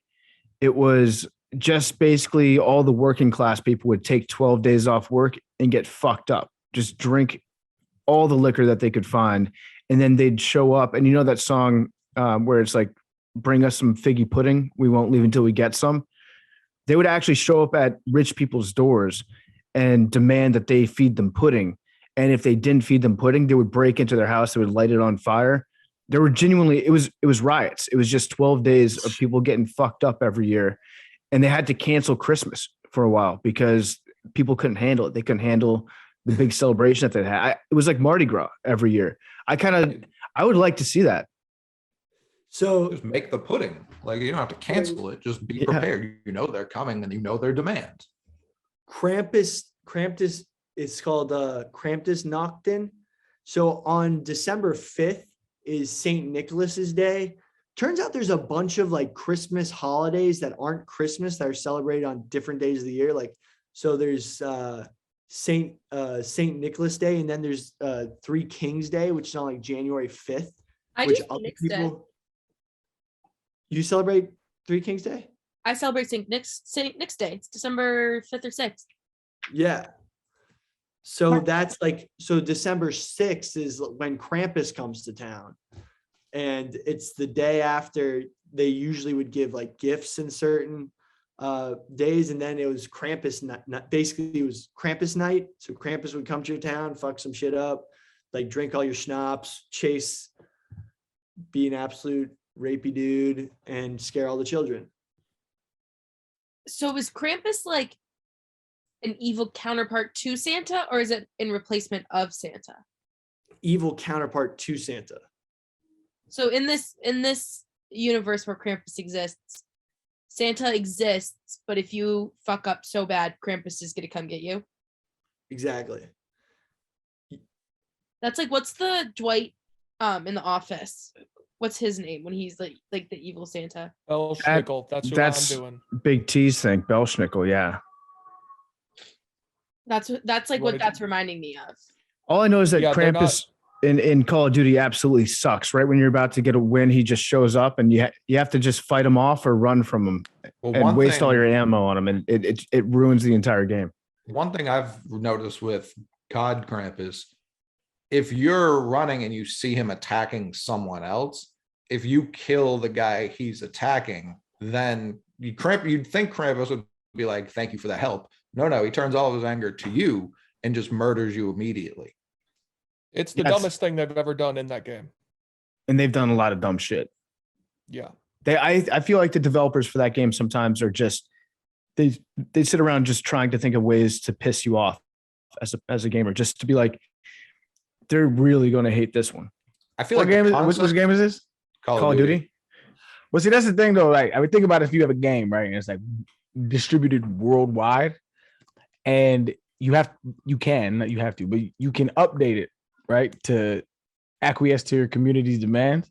There's going to be, and no matter what you do, there's a section of your community that's like, what the fuck are they doing? No matter what you do. And so it's like, it's a tough predicament to be in, like, to have such a popular game. Yeah, but feel like- I do think that they purposely tried to make people mad. They're like, they're going to hate this. It's going to be so funny. That'd be fucking dope, actually. Hey, It Aaron, sounds like something that in the ideas meeting, like brainstorm they had, someone brought it up. They were like, this is sick. But in the execution part, didn't work as well. say hi to your daughter for us, Arian. And can you say hi? Hello. Can she make a Yes, say machine hi. gun sound? Say hi. Can you make a machine gun sound? Hi. Can you go brrr? Good. Don't do things on demand you don't want to. I like it. I love it.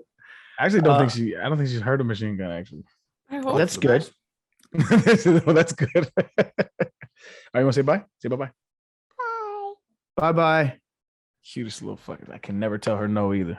I bought the dumbest toy yesterday just because she was looking at me. She had little feet crossed looking up at me like this at the store yesterday. I was like, fuck. All right, get it. Shit. How does she feel about Santa? All my kids. Oh, no, all my kids. So one of my daughters is 12. She's 3. Oh, wait. Yeah, I think we talked about this last week, actually. She's always been smart, right? She's always like figured it out. Yeah. I'm glad you stopped me. Thank you. Because I have CTE. So like I'll go into explaining shit and people will be like, they'll listen to the whole story and they'll be like, yeah, you told me that already. I'm like, what the fuck are you? Tell me at the beginning. Stop me at the beginning. Thank you, man. I appreciate that. Is that something that you think about sometimes? Like if you have a small lapse in memory, you are like, oh shit, maybe I have CTE. Oh yeah, I'm very aware I have CTE. That it's not the memory that's worrisome to me. Well, I take it back. The memory is worrisome, but the where did I put my keys shit, I don't care about that shit. It's so like the other day I was driving. There's two things that really worry me.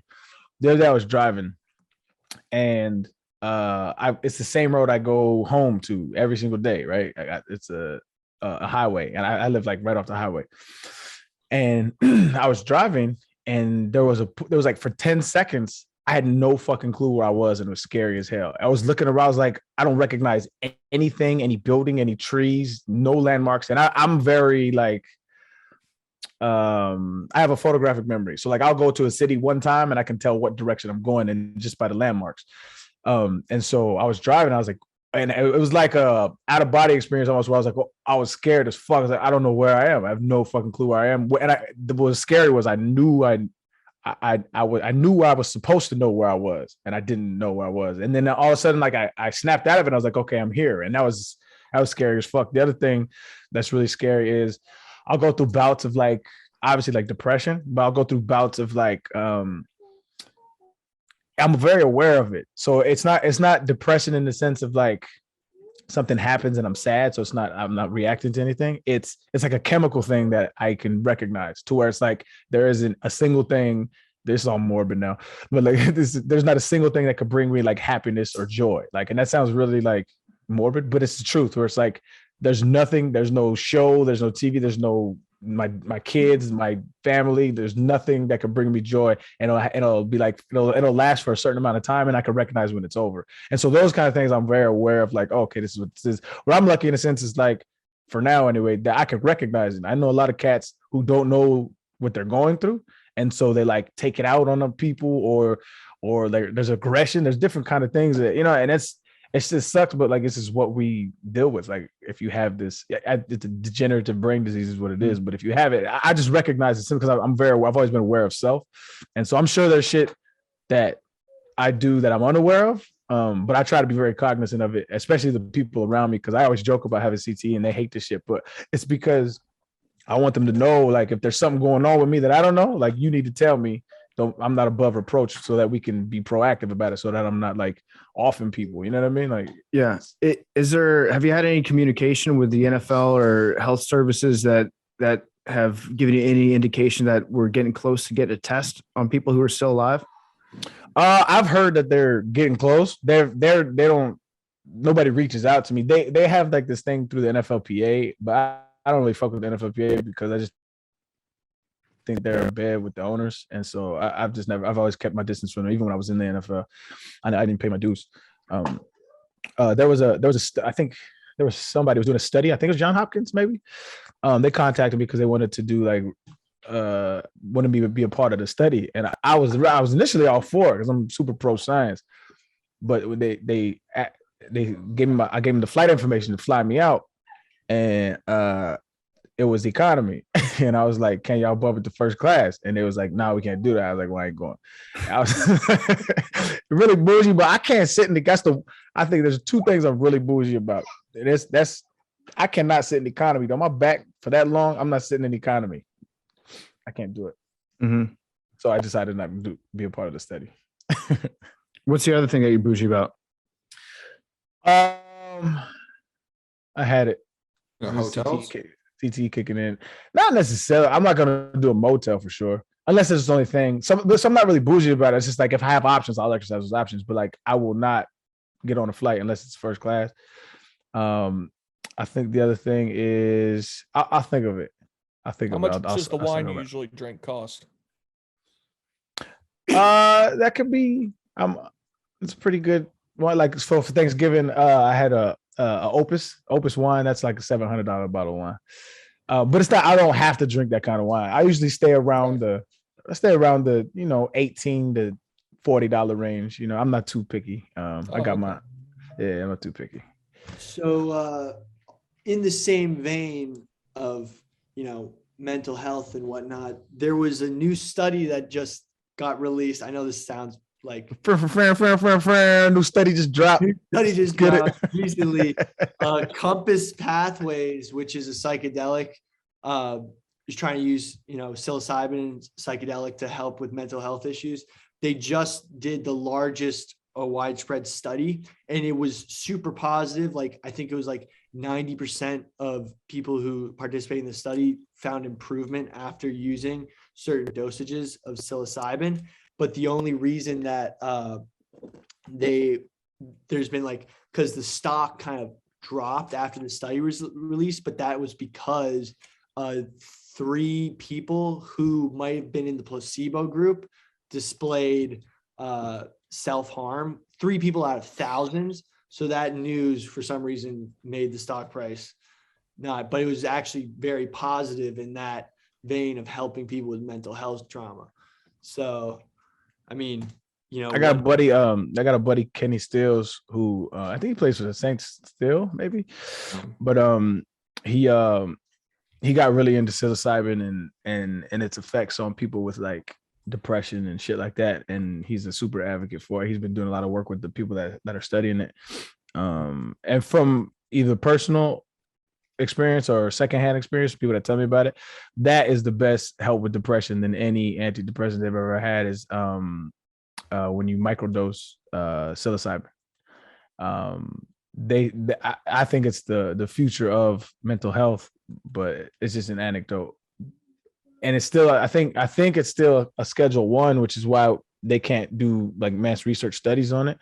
In a lot of places, I think it's legal. I think Oregon it's legal. Maybe a couple other states, but it's still a Schedule 1 drug, which is fucking bananas. And as soon as we get these old motherfuckers out of Congress, then we can make real progress in that field. But until then, we're gonna just keep lining their pockets. Do you think that the future of CTE treatment might be in microdosing psilocybin or Absolutely psychedelics? I think any degenerative brain disease, we're talking about, pain alleviation. We're talking about any kind of mental health issue. I don't, because from my research, what it does is actually connects neurons that aren't there normally. And it's just training the brain to use that, right? And I'm not a fucking neuroscientist, but just from what I've seen and what I've felt, it's way better. I don't take a lot of medicine. I just don't take a lot of medicine. I like antibiotics or anything like that, just because I feel like if I need it during the time, it'll be more potent than just taking it casually. And so I think, but my experience with psilocybin in general, it's just been nothing but positive, like nothing but positive. Except I had one bad trip, but I took way too much and I was in a good environment. Yeah, so that study came out in mid-November 2021, so it's quite recent, but it was the largest one they ever did. So there is hope for all that. I'm praying for it. Pray for me, Big T. Will do.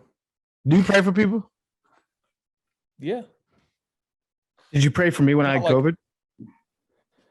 I put up I hope PFT is doing well. That's a hope. That's not a prayer. Yeah, he sent God a text. It doesn't sound like a full prayer. Sounds like you asked the air, you asked just the universe to help me. You didn't ask man. When I heard that you had COVID, I was like, wow, I really hope PFT's okay. I hope Lord helps you through that. And it seems like you're doing great. So. I've been saying I don't want thoughts and prayers. I just want prayers. Thoughts are I did thoughts are meaningless. I'm thinking about you. Okay. At pervert. least that's fine. Yeah, if you acknowledge that prayers aren't meaningless. Prayers are not meaningless. Do you ever pray on anyone's downfalls, Big T? Like, Oh yeah, it's one of the few things that motivates me in this world. You actually pray on people's downfalls? I mean, do I sit down at night and pray to Jesus Christ to make people fail? No. When the people that I hate fail, does it? I was at a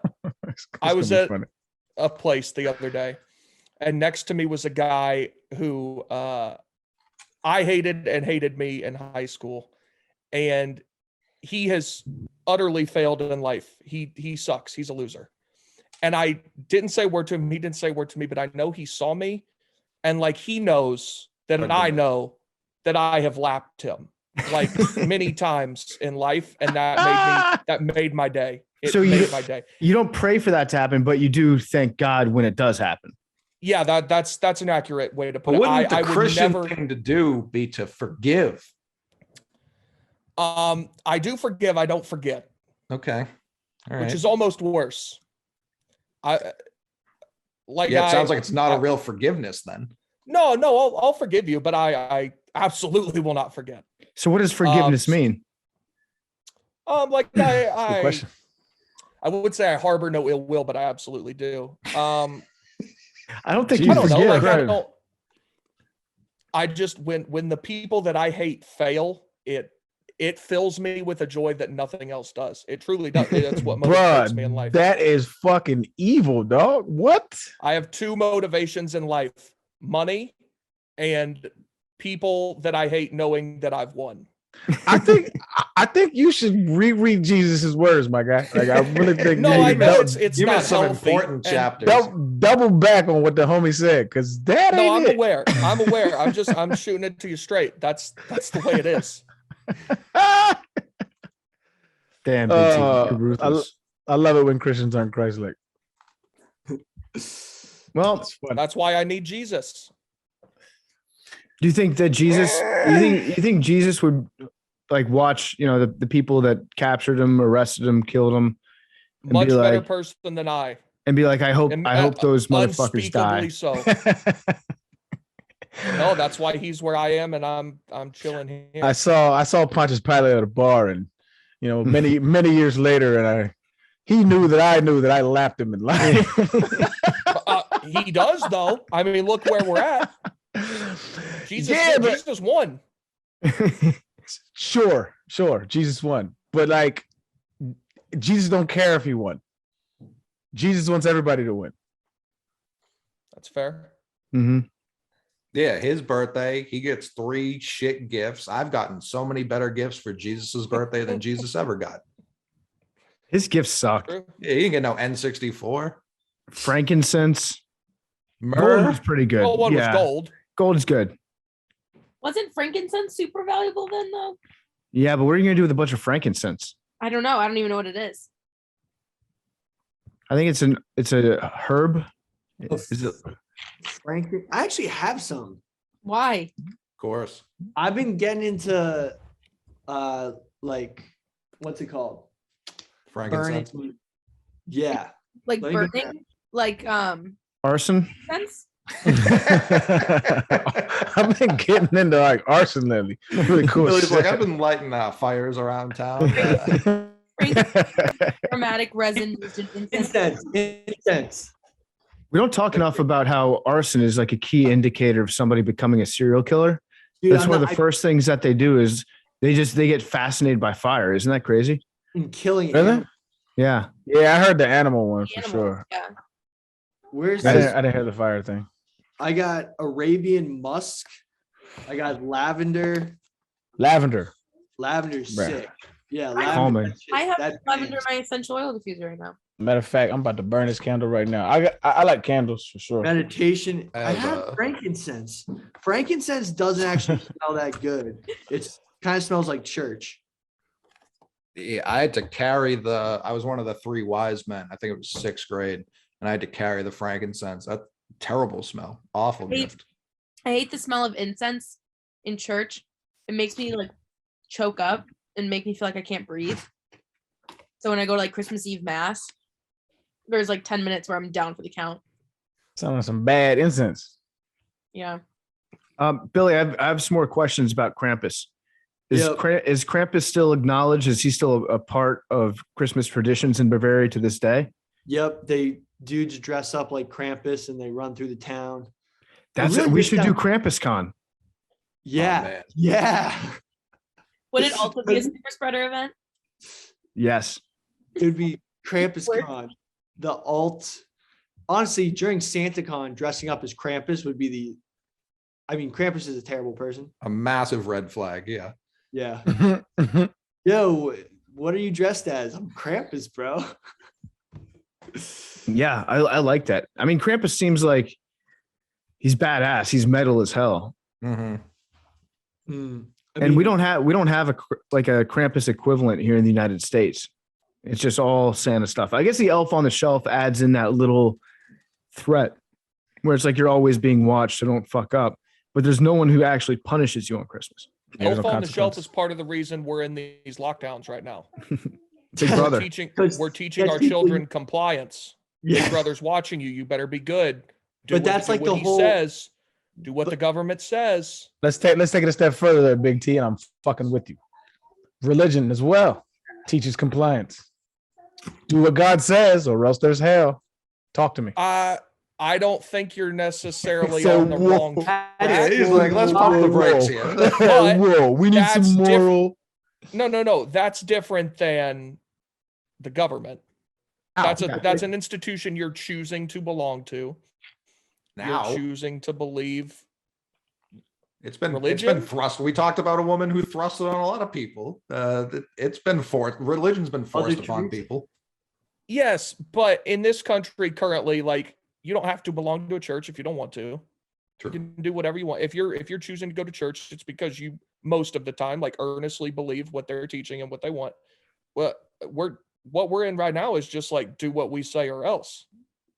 Well, see, I would argue with you. I will concede the point that you have a choice in this country, right? But what I think is if we're drawing similarities, would you not agree that religion is very much forced on children, especially in Southern communities and a lot of communities in general? And if you're not really, you don't have a choice as a child. You're told that there's a God. Like, I would be interested if we never told children that there was a God, how many of them would develop that on their own?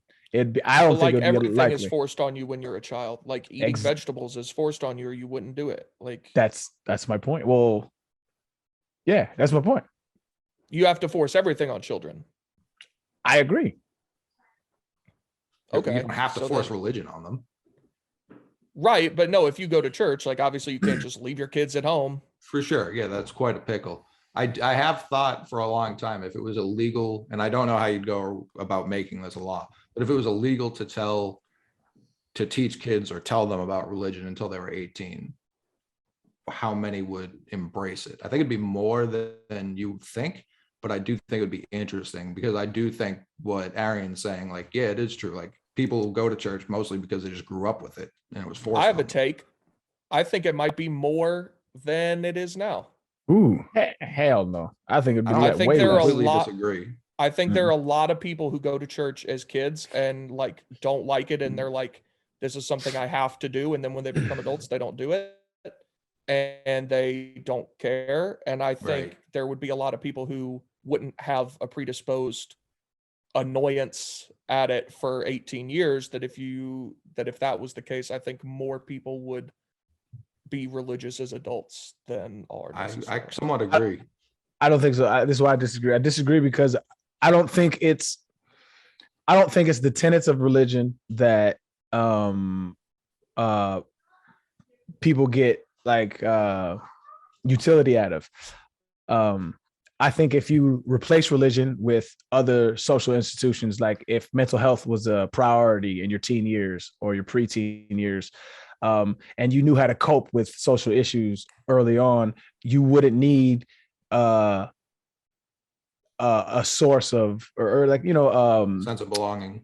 Yeah, not necessarily a sense of belonging, but you wouldn't use religion as like a coping mechanism for your your ills and your struggles, because you would understand, or at least know how to go get help from it, so you wouldn't rely on a Jesus. That's why, like, it was always ironic when you talk to, like, as an atheist, like when you talk to Christians or just religious people in general, they're like, the devil wants you to, or Jesus wants you to turn towards him. The devil wants you to turn towards yourself. And we're like, yeah, absolutely. So, like, we're saying, be more accountable for your issues, be more accountable for your community. That way we can help solve all these problems together, rather than turning to a divine cause for it. And so what I think that if we implement those tools at a younger age and prioritize it, rather than prioritizing entertainment and money making, then you would have a much more healthy mentally healthy society, and they'll be able to cope with their problems and be more accepting of other people's problems and more understanding, in my opinion. It's interesting, because that's the reason I believe more people would seek it out, because I don't think we would implement those tools. So I guess I was working under how society currently works, and probably Big T too. I think that's why more people would flock to it. But yeah, if we were better about that, yeah, I don't think people would search for that community and those tenets from a place that's teaching them. Yeah, I used to think so. Like, I used to be a militant atheist, where I was like, I would challenge anybody and anything.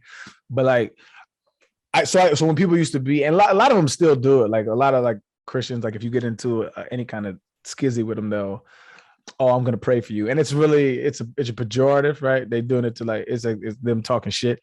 But I used to think all the time when people say, like, I'm gonna pray for you, it was like, don't pray for me, right? Or I used to be a real asshole. They'll say, I'm gonna pray for you. I was like, well, I'll think for you, right? It was really stupid.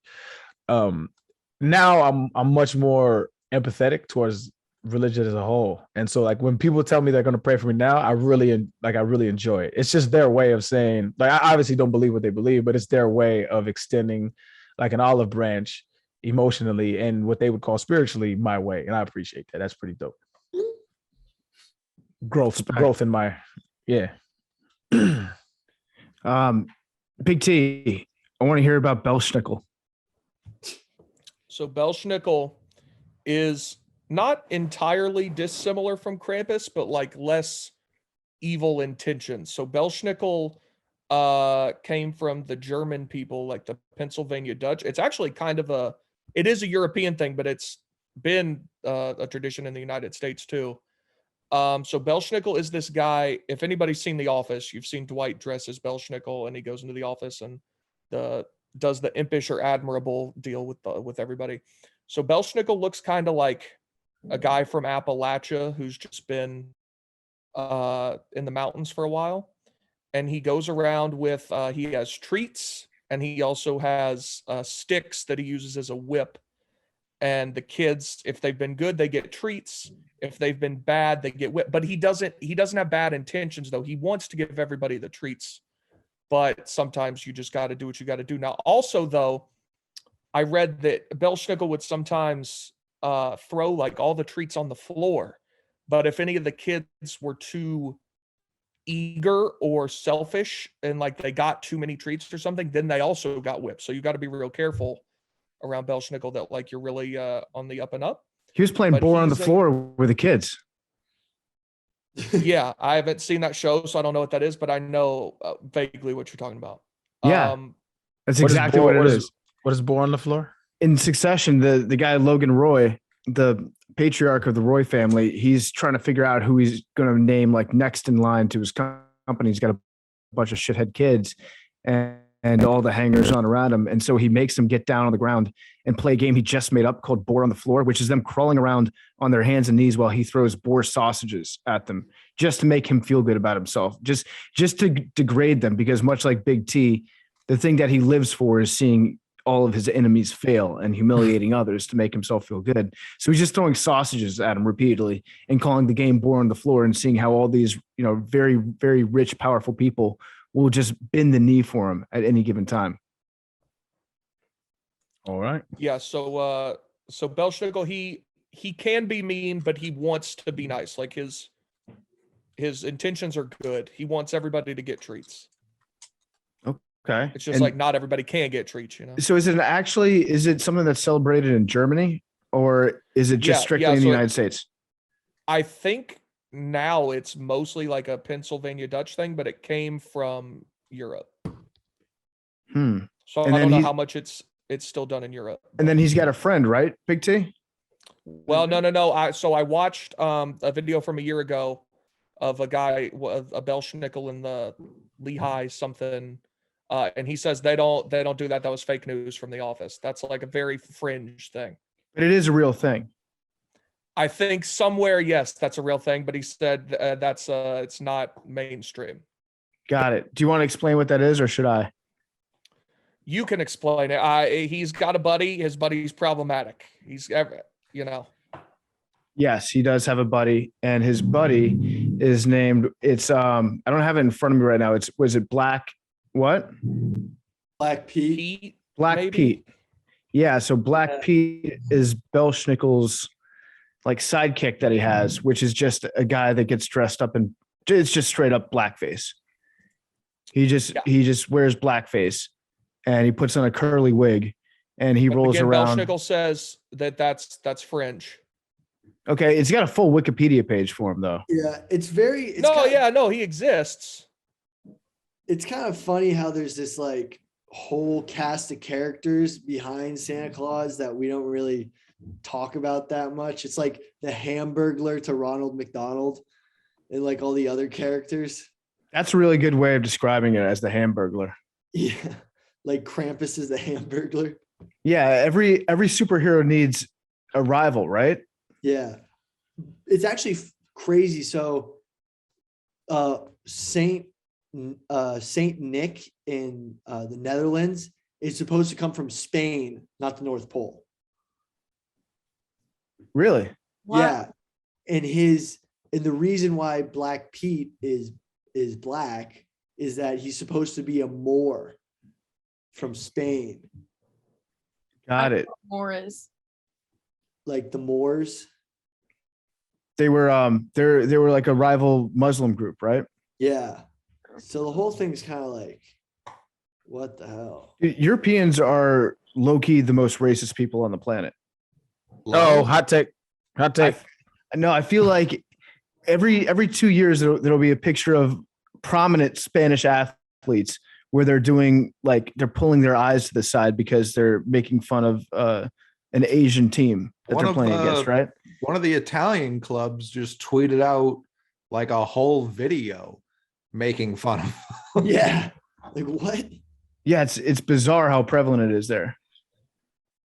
Yeah. And but they always apologize for it, and they're like, "Oops, our bad. I didn't realize this was Do you offensive." remember the picture that it was Juventus, their women's team tweeted? This was probably Yeah, that's what I'm talking. It was that's what I'm Mhm. talking about. Yeah, 5-6 months ago. It's a girl on their women's team wearing was it like a trash can lid or something on her head that resembled like an Asian like hat, and she was squinting her eyes, and it said like, I forget what the thing said, and it was up for I don't know several hours, and they're like, oh, we now see how that could have potentially been offensive to some people. Oh, you know what it was? Find the picture. I think it was before the Beijing Games, the Olympic Games, when the Spanish basketball team, it had like the Gasol brothers on it, maybe Ricky Rubio. I forget who else was on the team. They took their team picture getting ready to go over to China, and they all put their fingers on the corners of their eyes and pulled them out to the side for like the official team picture. And then they had to be like, oh, sorry, didn't realize people were going to get upset about that. They say with their chest. It makes me feel like there's a huge miscommunication. That's just like how they think you describe other people. Yeah. It was it's a cone on her head. I'm sending it to y'all right now. Who's the Jesus. I feel like you might know Big T. Who's like the really good soccer player who's got like the wildest blackface? He did it for Halloween a few years ago. He went as like a Harlem Globetrotter. Yeah, I know who you're talking about now. I can't remember. I don't want to say the wrong name. Was it a French dude? I think it was France. Hang on. I know what you're talking about, but I don't want to say the wrong guy. Antoine Griezmann. Yeah. I was I'm seeing another person. I'm sure. But Antoine Griezmann tweeted I'm it out. sure. I forgot how funny the tweet is. It just Griezmann says, didn't do black face. He did correct. black everything. Correct. He painted his whole body black. He got an afro.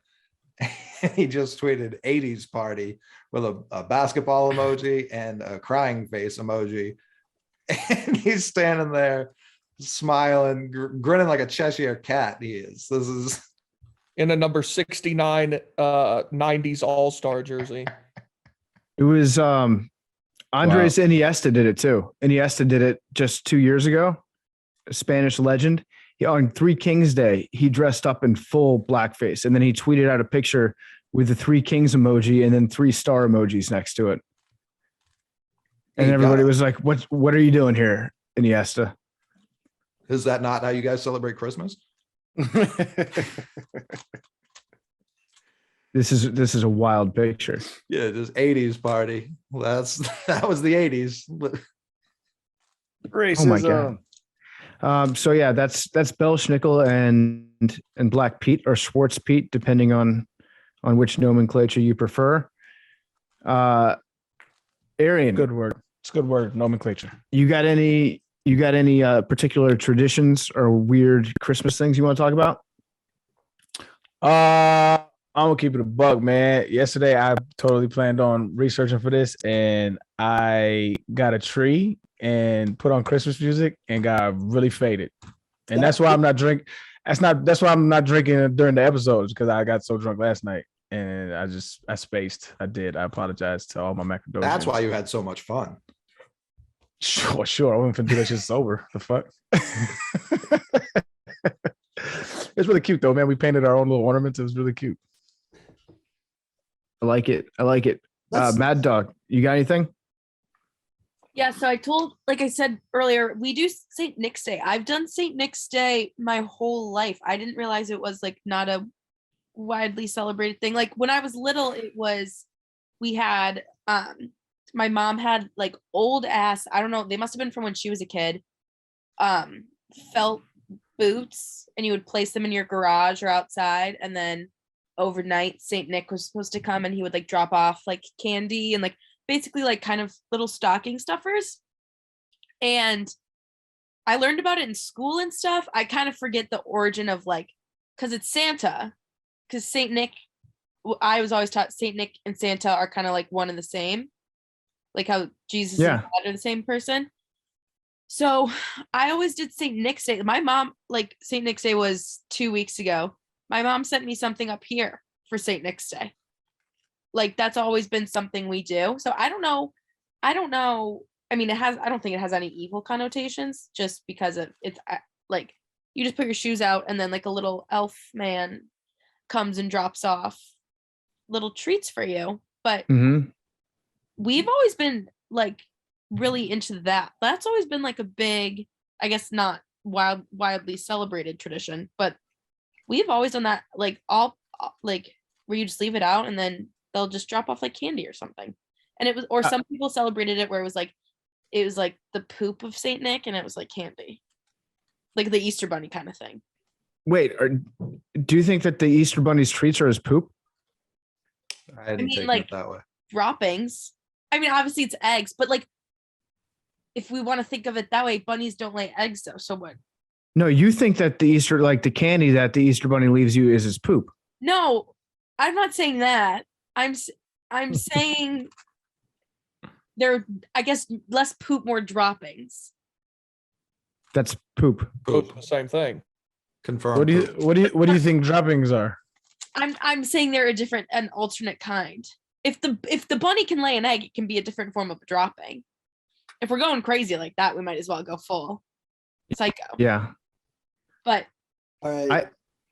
I think that's actually sneaky genius. It never occurred to me that the Easter Bunny was shitting out all the chocolate. That makes more sense than the current legend that we have of the Easter Bunny. But where it's just like he gives you candy because there's really no explanation. Yeah. In my head, the Easter Bunny, like, I guess it's depicted he comes and drops them off like with a basket. Is that it? It's a terrible holiday for a lot of reasons. So I don't know, but I feel like it's easier to think of as poop. Kind of. Santa's Greek. In what capacity? What do you mean? Saint Nicholas was a 4th century Greek Christian bishop of Myra. now called Demra, in the region of Lycia in the Roman Empire, today in Turkey. So he's actually Turkish. Oh wow. You just said he was Greek. He knows Well, Cantor. Yeah. Santa Freedom. Freedom. Santa Freedom. Yeah, so Please use his preferred pronouns. Yeah. I will So- absolutely but respect that that actually makes sense, because if you think of Eastern Orthodox priests and stuff, they all kind of look like Santa. Do they? Yeah, look They up get very ornate. Yeah. Eastern Eastern Orthodox. Robes. Are they priests? Well, yeah, I think they're priests. Well, because are they Catholic? Yeah. Well, Eastern, yeah, they all have that long beard type they thing. have like a cane. Oh yeah, they kind of do look like Santa. So that's where Saint Nicholas was based off of. But he's sort of gotten his new look from, people say that prior to Christianization, the Germanic people celebrated a midwinter event called Yule. With the Christianization of Germanic Europe, numerous people Soldier Boy. absorbed from Yuletide celebration. Is So- that where That was Yule underrated. log- The leader He said, of the he wild. said what? I said that was an underrated. That was good. That That's was great. Basically, Santa looks like Odin, the god. Billy has no clue. Billy. Oh, he's just trudging along. You're gonna hear about this Eastern Germanic Santa. I'm trying to get a little That's more Gucci's Christmas cousin. spirit.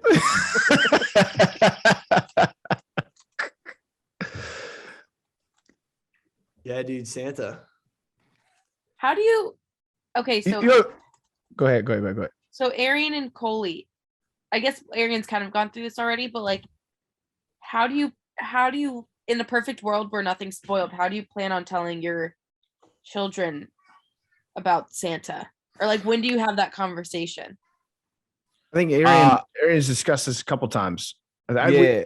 Yeah. But shit, this is a different. But your daughter, your first daughter angle. is really smart. Imagine your kid. Yeah. So the other My ones, kid. I let the world ruin it for them. Like I'm not gonna. I'll have the conversation with them and I'll explain why I let them along. But as the kids will ruin it for her. Like, you know what I'm saying? The kids will be like, what the fuck? You still believe in that bullshit? They'll let them know. Like, My but thing me, is- I'm not gonna spoil it for them. It's a legend.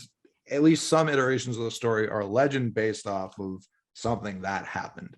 So I don't understand why there is a lie to begin with. Like, yeah, there was a Saint Nick. We carry on tradition in his honor.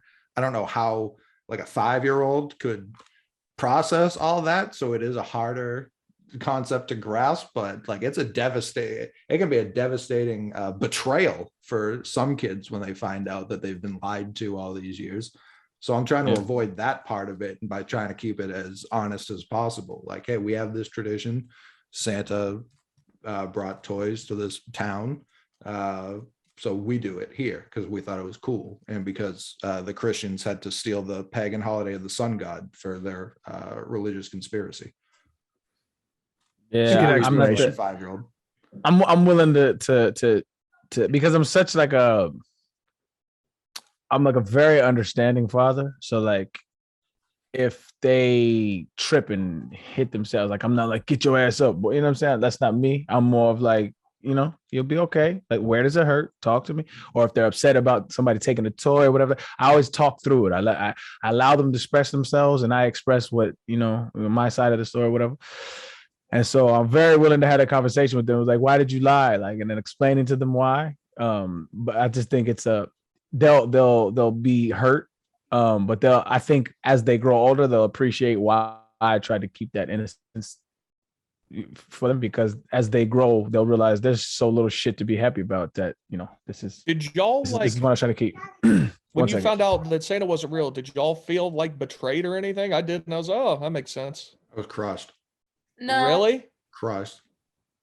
I found out Yeah, so much later because like my parents really didn't have a lot. So when there was a lot there on Christmas morning, it was hard for me to comprehend how they came about it, knowing like, why are we struggling in November if all of a sudden in December we have all like, I couldn't understand that side of it. And it turns out as I got older, I just found out my father would go into immense debt that he would pay off over the course of the next year just so we would have a great day. But when I was like 9, it made a lot more sense that magic was occurring, and we were just blessed this one day a year. So when I found out, it was not betrayal's probably the wrong word, but it didn't. I guess I just had more questions that I didn't know how to verbalize. Yeah. That makes sense. Yeah, I was my brother told me. So he was 2 years older than me. So he found out, he got it ruined before I did. And then so he ruined it for me. Just like passing it down. He's like, hey, guess what I learned today? Santa's not real. And I was like, oh, okay. So I don't think I was that crushed by it. I think I kind of had like I'd heard whispers. You know? And one time I believe that Santa gave the presents to my parents and they put it there. That makes sense. That's That how adds I up. was for a while. I was like, oh yeah, like there's a new system. And then at one point, I don't remember where I heard this, but I was told that because the world population was so immense, nowadays they offer different types of rebates straight from Santa. Because you can't get to every house. And like they communicate with your parents. They send a letter to your parents about what can be redeemed for your child. This might give credence to that Bill Gates depopulation theory. I've been working on this one for a while. I think when I was younger, I grew up Muslim, so we didn't celebrate Christmas at all. And so I was a kid telling all the other kids that Santa wasn't real, because they would come back to the school with like new gifts and shit. Like, and I didn't have anything, and they'd be like, "Look, oh my God, I got this for Christmas." And like, Santa's not real. Your parents got you that. They're like, "No." And so like I remember my dad used to get phone calls from school, like, your son is telling all the kids that there's no Santa. Your hating ass son is at school. Yeah, Hating loudly. Yeah. Your son is telling the truth in this picture. That's that's how I rationalized it then. I was like, I'm just letting them know what it is. But yeah. I just found a present in my parents' trunk, and I was like, "Holy shit! Did you guys see what's in there?" And they got so mad. They got mad at you? I got like sent to my room. I got grounded because my mom was like, "You shouldn't have been looking in there," and I was like, "I was just hanging. I didn't mean to find anything." And then it showed up Christmas morning, and I was like, "Wait a fucking minute." So my parents also kept up a ruse where I would open presents from them Christmas Eve, which was like a couple, not like a ton. And then Christmas morning, it was like, oh, Santa must have stopped by. Oh, did you leave cookies and milk and shit? Of course, still do. Still do. Fuck. Just in case that nigga show up, you never know. Not only do you leave cookies and milk, Arian, you leave a carrot for his reindeer. I've never heard that one. You leave a carrot for his reindeer? Yep. Yeah. They got a long trip too, friend. I've never heard. Oh shit! You shouldn't be responsible to fuel them.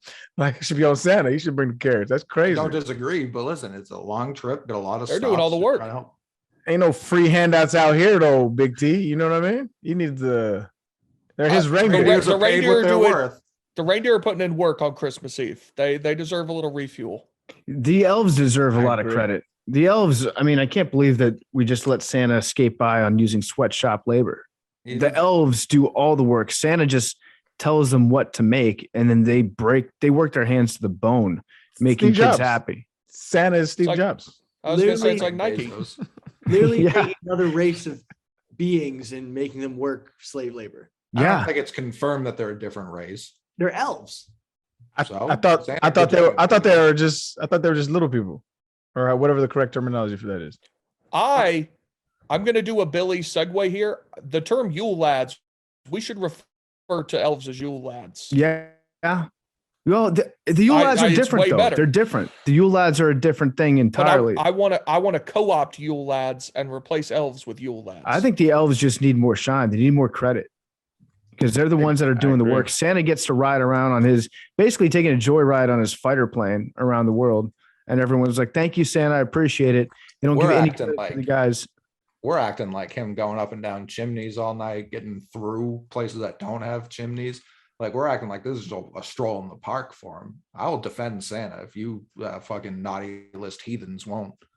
Yeah, well, Let's do it. Let's put Santa on trial. Another Macrodosian trial. I'm down. Fuck that. Yeah, guy. I'm going to go into every mall in America and tell children to sit on my lap. Everyone give me credit. That's real great work, Santa. Little pedophilic over here. Santa's a weird guy. so a lot of the stuff that we think Santa does actually comes from Odin. Odin used to go down people's chimneys and give people gifts, but now Santa does it. Yeah. So he's just like an amalgamation of characters across the centuries. Exactly. I do like Christmas time, though. I think it's nice that we have something that as a country that we, no one actually believes in Santa, but we all just kind of pretend because it's fun. We don't do that enough with things. I agree. We gaslight happiness into children. It's still fun. I don't think Yeah. that's bad. I don't think I don't think it's gaslighting. Because I think you're using the term gaslighting wrong. Yeah, Billy's gaslighting us as to what the term gaslighting means right now. It's just lying. Yeah, there's no harm in it. It's called, so there's actually a psychological study on paternalistic. New psychological study just dropped. They basically say that, like, should we lie to our children, and does it have lasting psychological impacts on the children? So most children. Those people are assholes. Anybody that says shit like that, you're an asshole. No, so there's three different responses, and some are different. The most common response is finding that the truth was that they felt older and more mature. They knew something that younger kids do not. In other studies, a small fraction of children felt betrayed by their parents, but disappointment was a more common response. Now, this was a small sector. Some children have reacted strongly, including rejecting the family's religious beliefs on the grounds that if the parents lied about the unprovable existence of Santa Claus, then they might lie about the unprovable existence of God as well. Keep those kids around. Those are the smart ones. the kids that make that leap, they go, hold on. Why do we believe in this with no evidence, but we believe in this with no evidence? Those are the rational ones. The other ones, I got a question for Big T here. So if it's a good thing that adults are lying to children about the existence of Santa to make their lives a little bit better, what about the government lying to you about any number of things? Like a massive conspiracy that took out JFK, landing on the moon, aliens being around. You take your pick as to any of these government. Say that like they don't do it to make you happy. So are you saying that that's okay? Agreement that they do it. Are you saying that it's okay that they lie to you about stuff because it's for your own good and it makes you happy? One is in the interest of happiness of one's own children. The other is in the interest of keeping the truth from the American people. Not exactly the same motives there. Like you're their children, though. People were a lot happier before they learned how many drone bombs were going off. That ruined my day. President Obama. I didn't say who it was. I think it was. I know. We agree on that, brother. No, listen, that guy loved nothing more than just droning a Syrian school. I mean, absolutely nothing more. I am fucking with you on that train all day, as long as we acknowledge every other administration that has done this. I'm with you. That's horseshit. For sure. All right. Mm-hmm. So the Yule Lads, you guys want to talk about the Yule Lads?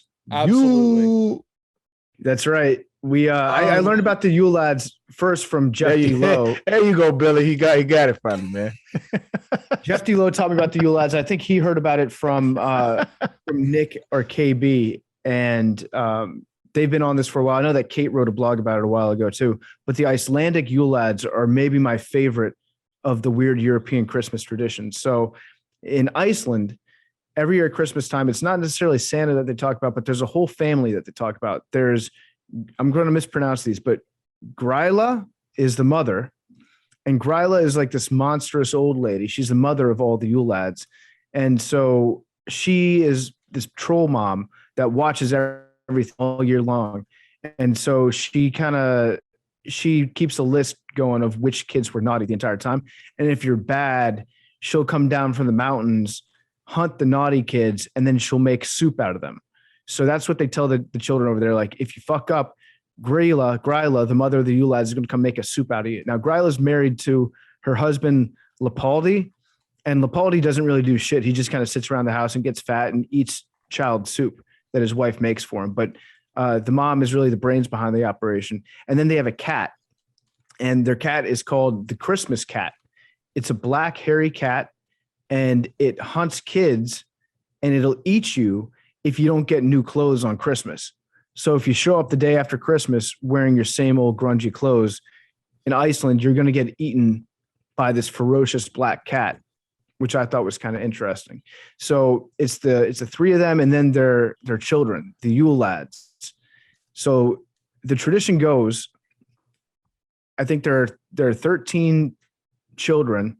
So on the 12th day of December, they start doing this thing every night where all the kids put shoes in their window. And one of the Yule Lads visits you every single night. If you've been good, they'll give you a treat in your shoes. If you've been bad, they leave you rotten potatoes in your shoes to be like, sorry, the Yule Lad has determined that you fucked up this year, so you're getting a rotten potato. So the Yule Lads are Steichhauser. Steichhauser, his thing is he harasses sheep, and he'll come down, and if you have a sheep, he'll just suck off your sheep and steal all the milk directly from it. That's what the first guy is known for. Problematic terminology right there, but continue. The second guy is it's pretty accurate though. He's sucking off. He's sucking off straight from the source. The second guy is Gulligor, and he hides out. And then if you have a cow, he'll come in and he only drinks the foam from your milk of the cow. So the foam at the very top of the milk in the bucket. That's what he'll do. The third guy is named Stubby. He's really short, and then he'll steal your pans so that he can eat the crust off all the pans that you've left out if you don't clean your pans. It's just really weird shit. They just basically come down and steal your food. There's another guy who's a spoon licker. There's a pot licker. There's a bowl licker. There's a guy that breaks into your house and just slams your doors. He's the door slammer. Is there a dude that takes socks or just like one side of socks? I don't know if there's a sock guy. There's one of the guys steals sausages. If you're making sausage in your house, he'll come down and he'll steal it before it's done. There's a window peeper, a guy that just like looks in the windows. He's the pervert of the gang. Another guy that will steal the candles, a guy that will take all your meat, and then a guy that's a doorway sniffer. So he just sniffs. The fuck, bro? Oh, that's the pervert. Doors. That's the pervert. Yeah, the doorway sniffers. That's some real weird shit. But those are the Icelandic Yule Lads, and I kind of like the Yule Lads. Kind of rock. They're just like a bunch of mischievous little dudes that come down and they just fuck up your house. Now, does the decision of the Yule Lads have to be unanimous, or can 9 of the Yule Lads think you were good this year, but then 4 you get potatoes? I think that it's up to each one of them. They're autonomous. Okay. Dude, I like that. I just found a very interesting group of people that are pretty related to the subject at hand. So it turns out there is a fraternal order of real bearded Santas. So these are the creme de la creme of Santas. It's actually, so the Fraternal Order of Real Bearded Santas, or Forbes as it is professional fraternity 501c7 for all American men who perform as Santa Claus. Members must grow and maintain their own facial hair for that purpose and agree to promote a positive image of Santa. The organization is a nonprofit, mutual benefit, voting member corporation based in Orange County, California. It has members in nearly every state with local and regional chapters, meeting monthly for socializing, peer support, and training. Membership dues are $25 per year. Forbes has pioneered the most. No, this is where it gets crazy. Doesn't 501c7 mean like they don't have to pay taxes? Yeah. Forbes has pioneered the most comprehensive professional benefits package in the Christmas community, including in-depth background checks provided by the same company which serves the U.S. Department of State and Defense, as well as the entertainment industry's first liability insurance policy to also defend performers against false allegations of abuse or molestation. Protection ranges from $2 million to $4 million coverage per member. Wow. So who the hell knows what's going on with those dudes meeting up monthly? Just a bunch of bearded guys. What the fuck, bro? So they dress up as Santa and they collect dues, and one of their missions is to protect people who are falsely accused of abuse. I guess they can like work and with the, you know, idea that they won't get, like, if they get falsely accused, they have protection. Can you imagine someone asking you to hang out in April and you're like, oh, sorry, I can't that night, man. I got to go to the Fraternal Order of Real Bearded Santa's meeting tonight. And the thing is, all That's the dudes wild. probably look exactly the same. So do they show up and party? Is this a thing like just an excuse for dudes to get together and have drinks? Because I feel like a lot of those fraternal organizations in any town in America is just, hey, here's a club that you can join to get out of the house for an evening and have some cheap beer. Our 2022 reunion will be the biggest and best ever. They have it at Knott's Berry Farm. Knott's Berry Farm. It's I think it's in LA or right outside LA. I've been there. It's fire. It's an amusement park. Yes, that's where their reunion is. That's wild, dog. But these guys must be like the special forces of Santa Clauses.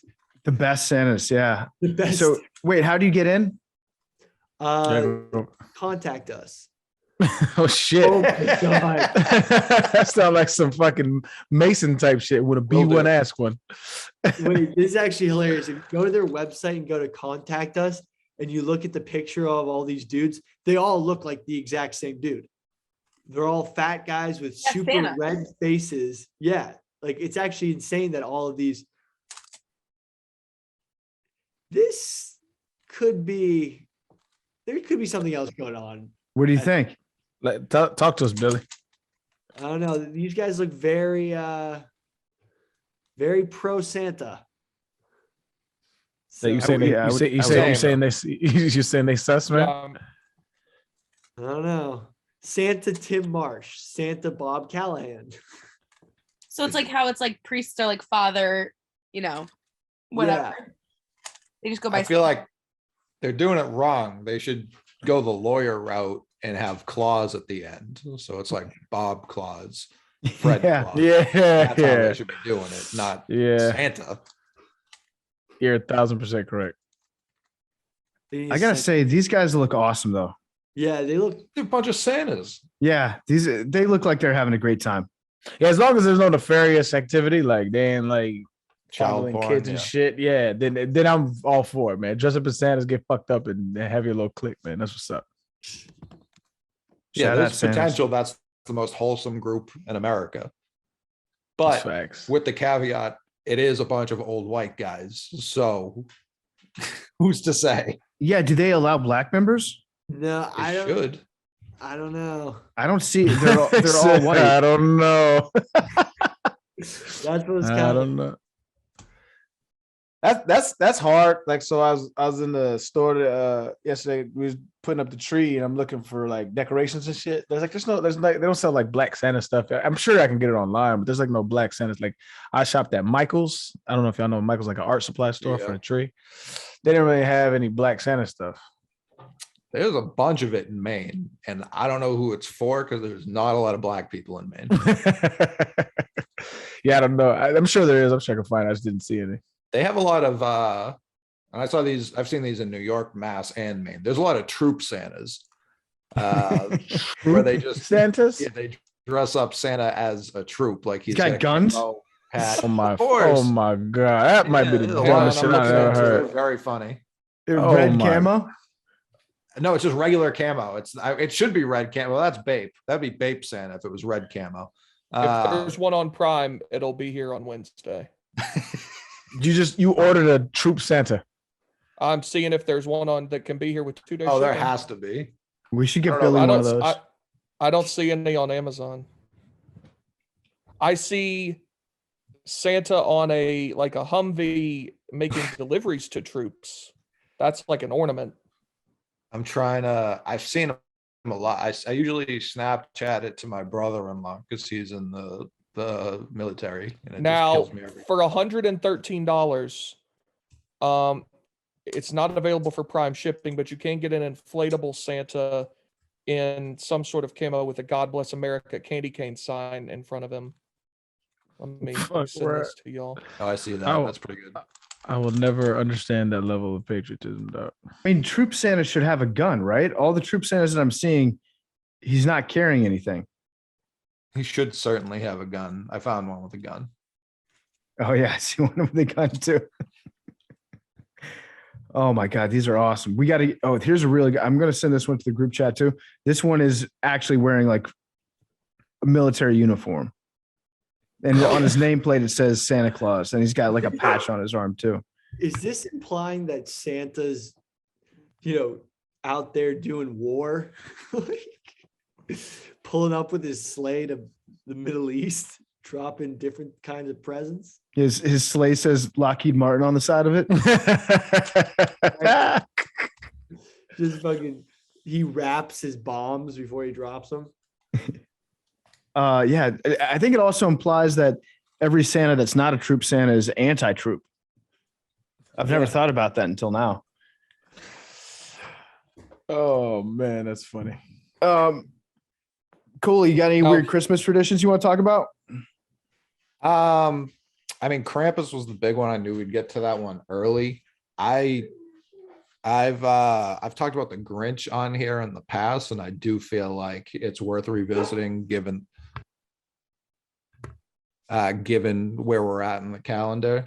The Grinch gets a bad rap. I understand he's a criminal, breaking and entering, a lot of thievery. The entire spirit of Christmas, as PFT was talking about before, the happiness, the joy, the gift giving, all of it. This whole town of people just shunned someone because he looked a little different. Extremely fucked up. Of course, he deserved to rob them blind. I'll always have his back. He was forced to live on the outskirts of society. It's like what Australia has done with the Aborigines, and they've just thrown them into the middle of that island. Disgraceful. The Who's should be ashamed, and the Grinch is the hero of that movie, not the bad guy. Yeah. So the Grinch, it's a turnaround story. He becomes a good guy at the end. He needs one person to show him love. Everybody hates him. But my argument is he was always the good guy. The fact that no one accepted him is why he acted that way. Like, people treated him like shit, not necessarily the other way around. He got banished to that mountain. He didn't live there by choice. Society casted him off, and he has the self-realization to stop hate. True forgiveness, Big T, in the eyes of the Grinch, forgiving all the Who's down in Whoville. But he was never a bad guy, is my overarching point. Yeah. Well, you know who the bad guy of the Grinch is Max, the dog. We've talked about this before too. The Max was a gift for one of the Who's, and they threw him into the dump. He has just as much of a grudge as the Grinch does. But do you remember, I think I wrote a blog about it a year ago. There was like this theory going around talking about how, I think it called him the banality of evil, because like he just blindly goes along with everything that the Grinch does, and we've proven that he like is sentient. So like he's just going along with it. I'm trying to find it.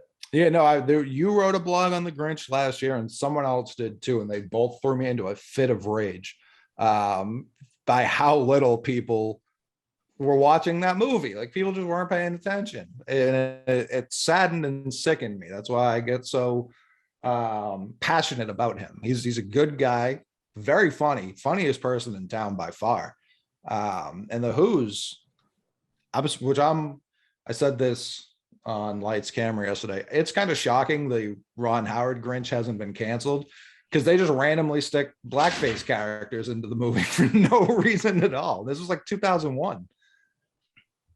Yeah. And Billy had a good tweet the other day where he was just questioning who hires a Grinch, because some people are hiring Grinches to come to their houses and just to act like an idiot. And this tweet is very funny. It's a person complaining, a woman named Laura McGill.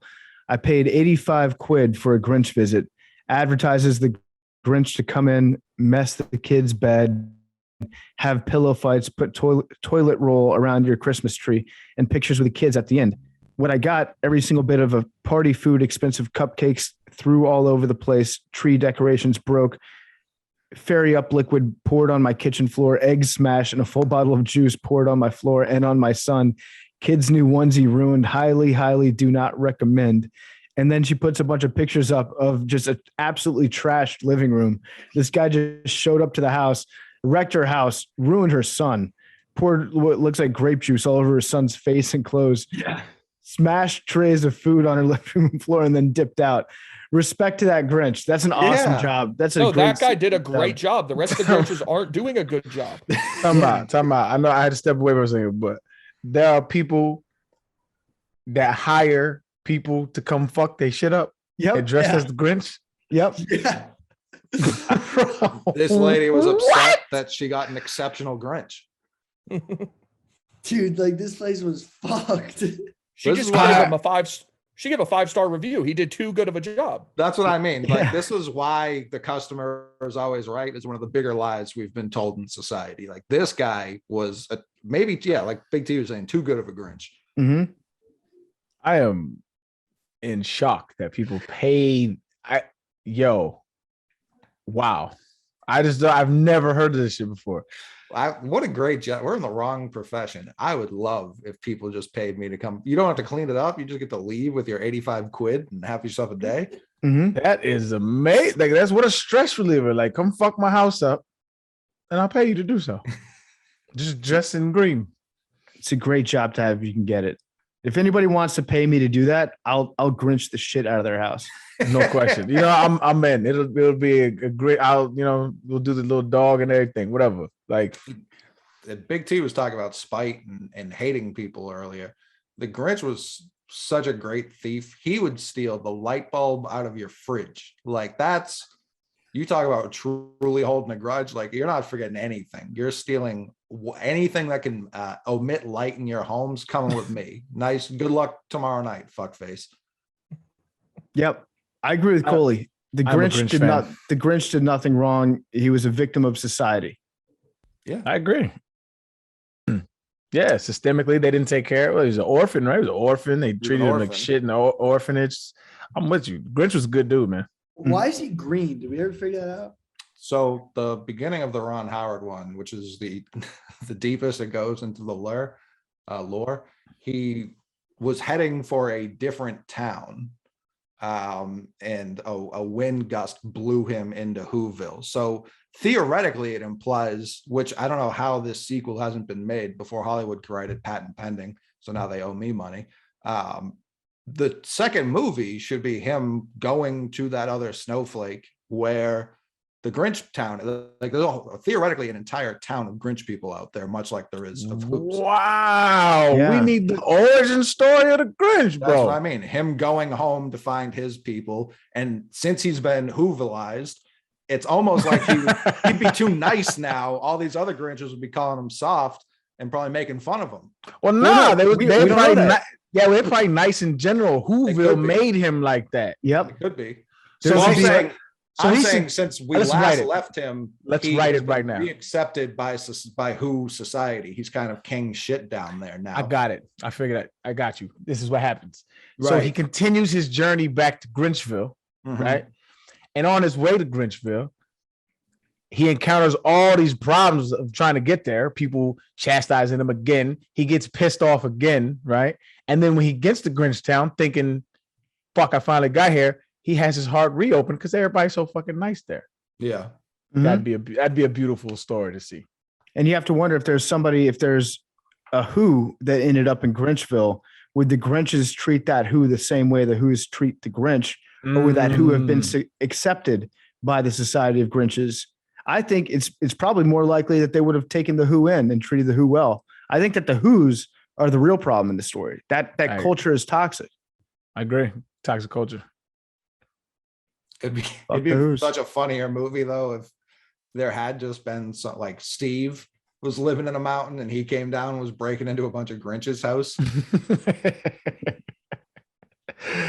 What the fuck? That would be amazing. Yo, somebody write that shit, dog.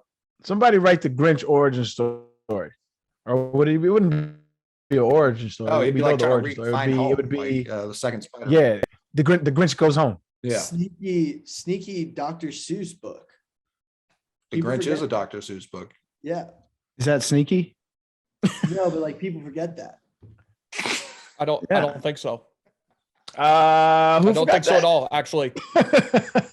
You know what we should do as an episode, though, is we should do a Dr. Seuss episode and talk about the different themes that he was writing into his different books, because there's a lot of subtext to a lot of the shit that he put out over the years. And was he writing them? Oh, is that another one? He had a ghostwriter? Like Shakespeare? I believe it was, if I'm thinking of the right children's author, which I believe I am, I believe his wife wrote most of them. Wow. And he took wasn't all even a credit. doctor. He definitely illustrated. Right? I think he drew. Yeah, I think you're right, Yeah. Billy. I think he drew, but I think she did all of the writing, and I think she even came up with a lot of them. Man, I don't know enough about Dr. Seuss, man. That would be a fun episode to dive into. Huh. And You talk about, got canceled. did he? Yeah. I remember- No, that was like two places that, like, two of his old cartoons that were taken out of certain libraries. Yeah. Oh yeah, when they went out and bought all those. Yeah, Right on I mean, cancellation. Dr. Seuss is definitely not canceled, but there was like one part of to think that I heard it on Mulberry Street, one of his older books, that was like, and then he runs afoul of an Oriental person, and then there were a bunch of people that were Asian that were dressed up in like stereotypical Asian outfits. Well, And so people were like, also, let's take that out. he drew World War II propaganda He did. against the Japanese. That was pretty problematic, but propaganda. Yeah, but nobody is saying anything about Horton Hears a Who, Cat in the Hat, Grinch, Green Eggs and Ham, One Fish, Two Fish. You can still find those wherever you want. Yeah. The Butter Battle book might be my favorite one, because that one is just straight up about the Cold War. $1,000,000%. Well, I don't know the butter battle one. It's about two societies that hate each other, and they absolutely hate each other's guts. They're at war with each other. And the only difference between the two societies is one society butters their toast butter side up, and the other butters their toast butter side down. And that's it. And so, yeah, I mean, we do need to get into that later, I think. And then there's in the Cat in the Hat, the entire premise of the Cat in the Hat is they put a red stain in the house. Or maybe that might be the Cat in the Hat comes back. There's a red stain in the house, and then the red stain starts spreading all across the house. And the only way that they can get rid of the red stain is with a tiny subatomic little cat that has a powerful explosive device that just ruins everything. So you can connect the dots on that one a little bit. I don't get it. I like One Fish, Two Fish. Green flip. One fish, two fish. Red fish, blue fish. Yeah. Red fish, blue fish. Yeah. We got anything else on Christmas we want to get into, or maybe some voicemails? I like Christmas. I like Christmas too. I love it. It's the best. Well, we should end on this. Is it everyone's favorite holiday? It should be. Thanksgiving. Terrible. My favorite Trash. holiday. Christmas is Yacht, Matt, maybe or is- second. I like Thanksgiving because it comes first. Good point. I like the buildup of Christmas. And I You just could like say Thanksgiving's the start of that. yeah, but I don't like, it's not that I like Thanksgiving because it's the build up to Christmas. I like Thanksgiving for other reasons. I like the December 1st through the December 25th too. I like eggnog. Ugh. No. I haven't had eggnog in years, and I bought some yesterday. I was gonna try it. I don't even remember what it tastes like. Alcoholic milk. Well, there's no alcohol in it yet. I thought there was some that come alcoholic. What? I don't know enough about eggnog. I don't think it would. It was in the milk section, so I don't think they would sell Yeah. alcohol in the milk section. And they didn't card me, so I figured it was probably just. I thought there was again, I'm not an eggnog. I thought there was certain eggnogs you could buy like non-alcoholic or alcoholic eggnog. Hmm. I think I'm really wrong. Yeah, you might be. I don't know enough about eggnog. I know when I bought it, it was in the milk section, and they like nobody carded me, so I assumed, and it would say it on the package too. Right. I don't know. I'm not an eggnog person. I just thought that there was like the alcoholic and non-alcoholic. I didn't realize you had to always add your own. You can buy alcoholic eggnog in a store, Oh, okay. like at a liquor store. A lot of times they have it there. But yeah, most of the stuff that you get in grocery stores, you have to add your own booze. What kind of alcohol do they put in it? You can put brandy, whiskey, rum, Irish cream. Irish. So brown. So Irish brown. cream is usually the best. Yeah, name. like Bailey's. Yeah. Before we get to voicemails, I just want to raise awareness about one thing. I've seen a lot of people talking about the Pizza Hut triple decker box that comes around the holidays. You've seen the commercials on TV. It does not come in that stacked dresser drawer format. It just comes in 3 boxes. It's bullshit. Don't get it. I just want the triple stacker deck box like they show on the commercials, triple treat box. It's bullshit that it doesn't come in drawers. I have a question. How do you know? Because there's no Pizza Huts in Manhattan. So I know you haven't gotten it. I've ordered it in the past. This isn't the first year that they've done it, Big T. Okay, so what if they changed it this year? Well, everybody is confirming to me that they do not sell it in the triple treat stacker drawers. Okay, I don't want a Billy situation here. No, I ordered it. I think it was maybe back in 2012 when I was in Billy Austin. Situation. What does that mean? You know what it Saying means. things we haven't confirmed. I'm just trying to bring as much as I can to the table. I know, but it has happened. A lot of spice here. You guys want to talk this one out? No, there's Yeah. no ill will from that. Seemed Just like there was a sometimes little Billy bit of has ill said some will. things that turned out. There's a little ill will. No. You don't put words in my mouth Okay. or intention in my heart. All right, let's get to voicemails. How about that? I actually have to go. I might be able to get a test at 4, so I'm gonna run. All right, good luck, Billy. Take care of yourself, man. Good I luck. will. Thanks, guys. Voicemails are presented to you by our good friends over at NHTSA, NHTSA, National Highway Transportation Security Administration. It's that time of year again. There are holiday parties, there are get-togethers with friends, get-togethers with families. You put back a few drinks, a few can become a few too many. And as the evening comes to an end, people start to head out. You think about calling for a ride, but you just say, no, you know what? You live nearby. You can make it home okay. It's not a big deal. What's the odds that you're going to get pulled over anyway? Well, it is a big deal. You could lose your license. You could lose your job. You could kill someone. You could total your car. Your insurance could go up. You can get arrested. Everybody knows about the risks of driving drunk. The results are tragic and often deadly. I want everybody out there to be safe. There's no excuse for driving drunk in this day and age. You can get a ride from a friend. You can get a ride from Uber or from Lyft. Just takes one mistake to change your life or someone else's forever. Drive sober or get pulled over. For more information about the Drive Sober or Get Pulled Over campaign, go to nhtsa.gov/drive sober. That's nhtsa.gov/drive sober. There's no excuse for it right now. Don't hurt yourself. Don't hurt someone else. Don't get arrested. I'm telling you right now, there will be police out in full force this holiday season. Don't make that mistake. It's so easy to get a sober ride home. Don't put yourself in danger. Don't put somebody else in danger. Drive sober or get pulled over. Okay, are we ready for voicemails? Yep. I'm just gonna play through my laptop and hope it works. Hey guys, love the podcast. My name's Jake and I'm from Foxborough, Mass. My question for you guys is if you were all to go into war against each other and could harness control over any species in the world except for humans in order to beat one another, what species would you guys choose? Mad Dog and Arian, you guys are beautiful. The rest of you guys, very handsome. Keep it up. Oh, beautiful. So much. Thank Can I you go so first? much. Billy's going to be so mad he missed this I know, question. Yeah, 100%. But that is a dope ass question. Go ahead. You go. You take the reins, Big T. Wolves, because they'd fuck up Arian. Oh, Wow. bullshit. What A whole bunch of them, yeah, but I catch one of them niggas one-on-one. You don't have to see me. I think I've got the correct answer. Bees.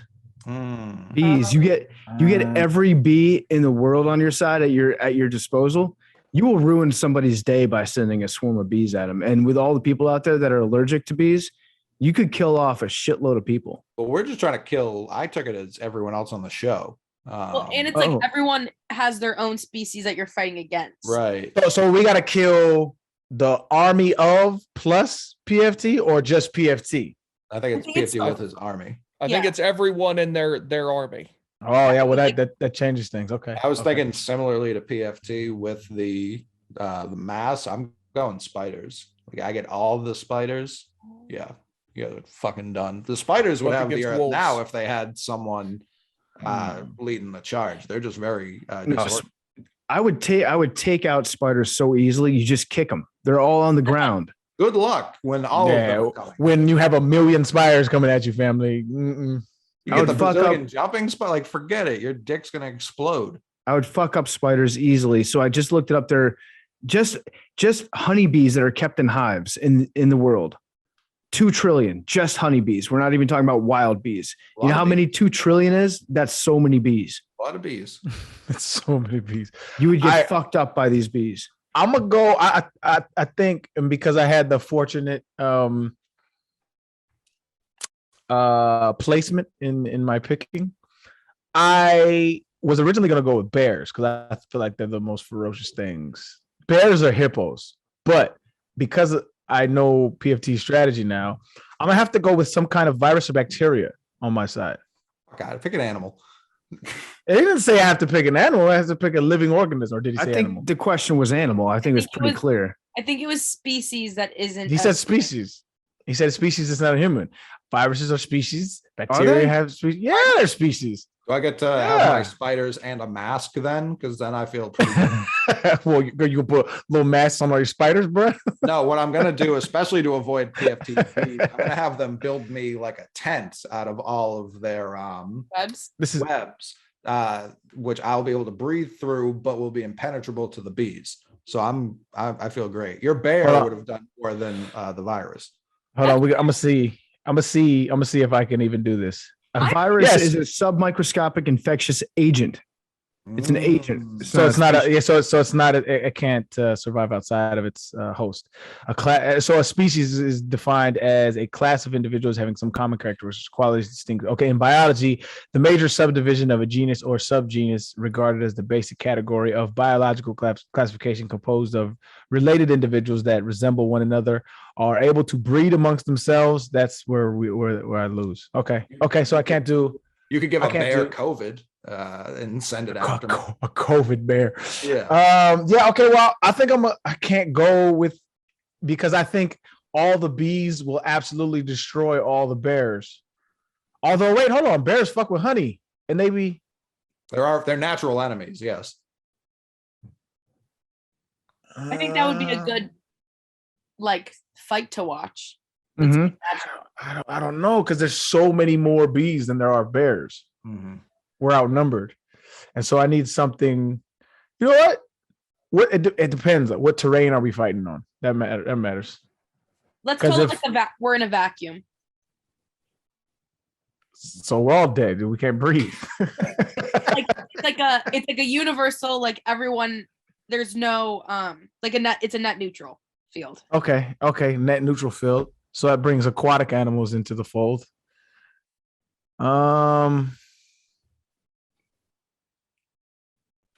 You know what? I'm struggling to find a species off the top of my head that can outdo bees on a mass scale like that. I already said one. Spiders. No, there's no way. They fly. Bees fly. It's done. Spiders have no problem getting airborne. There's some spiders, but not all spiders. But that's still a lot of spiders. It's so many spiders. Well, okay, now you're dealing with, they can set traps with like webs and shit. That would be a good little face off. That'd be a good little face off. You know what? And we've got poison in our like PFT's banking on allergies. I'm not allergic to. He's banking. No, I think there's some that's like. There are, yeah. There are murder hornets, but those aren't bees. Hornets aren't bees, PFT. Oh, well, I'm taking hornets or wasps. Hornets and wasps. Also, if you have a shitload of bees that are stinging, you're not going to be able to do anything. Again, I have the cocoon the spiders have built for me. I'm safe. Yeah, it's the flying that I'm a fan of, and yeah, so I'm gonna have to go with like wasps or are hornets wasps? Are they different? I think so. Yeah, I think. Yeah, so I'm gonna go with the hornet because it sounds more dangerous than a wasp. I'm gonna go with hornets. I feel like elephants is a good one because there might not be a lot of elephants, but I feel like with the bees, I don't think their skin would really be hurt by a bee sting. They're big, so they can step on all of the spiders. I feel like an elephant could take on a bear pretty easily. But elephants look at us the way that we look at dogs, so they would probably just become friends with me when they walked into my apartment. But it's they would boot me. It's one of you versus like 8 trillion bees. Like I feel like the bees is the thing I have to worry about more. Definitely. Like the human, we're the weakest of the links here. So I feel like if I had like a ton of elephants, like their skin is really thick and calloused, and they could step on everything. And I just feel like they would take over bears. So here's an interesting fact.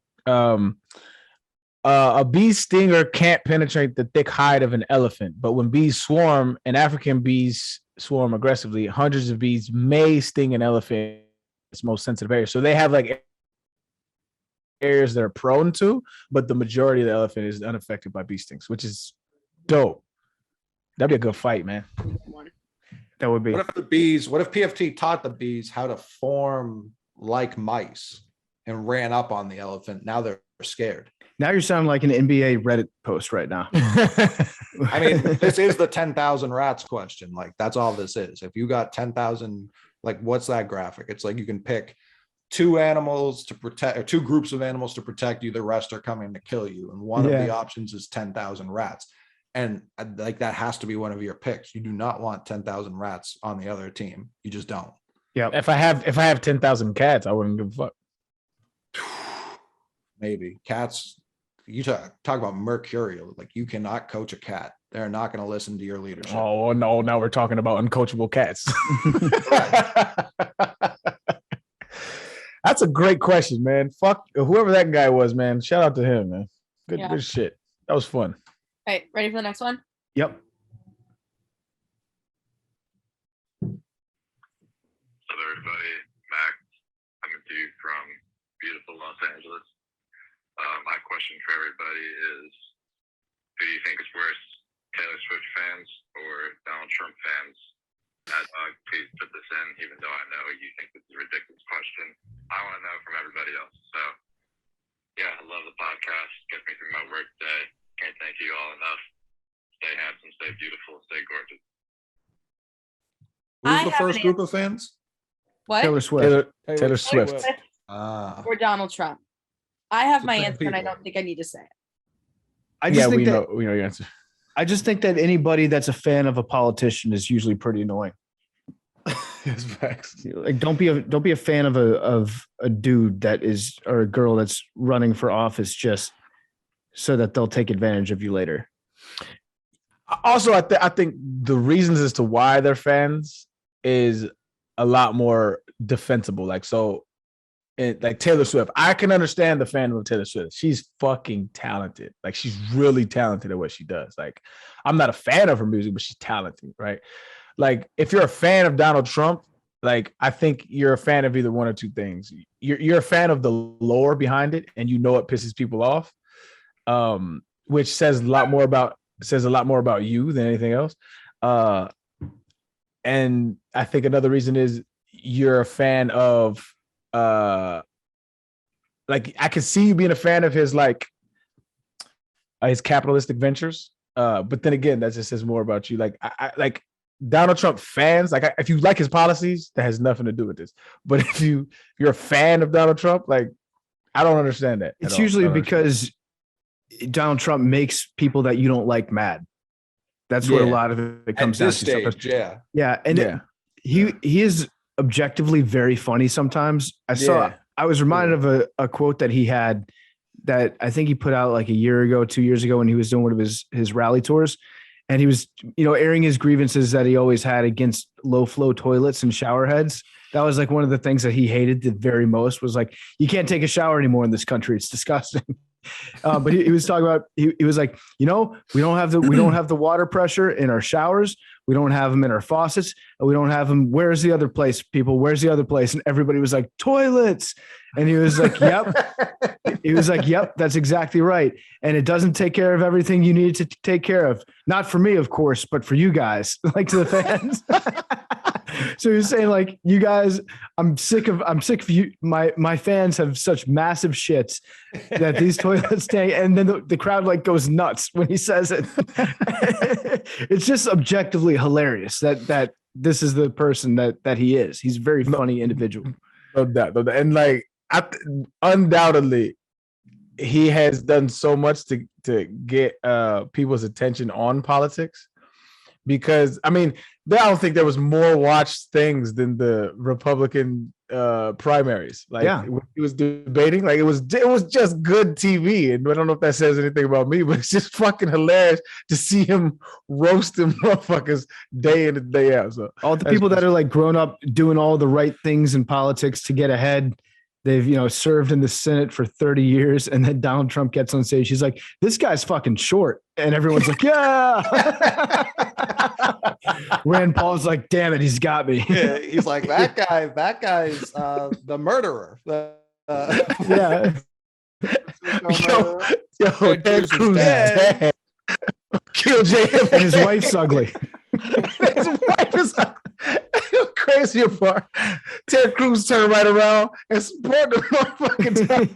One of my favorite tweets of all time is Marco Rubio sitting in that gigantic chair, and it says, campaign director, please don't take a picture in the chair. Please don't sit in the chair. And it says Marco, we, because Trump called him Little Marco. It was great. I ain't seen that one. And then just inviting Mitt Romney out for a nice dinner just to tell him he's not going to be Secretary of State because he's a cock. Awesome. Dog, just an asshole. When was it Halloween and the minion came up and he was just patting him on the head? Yes. Like incredible.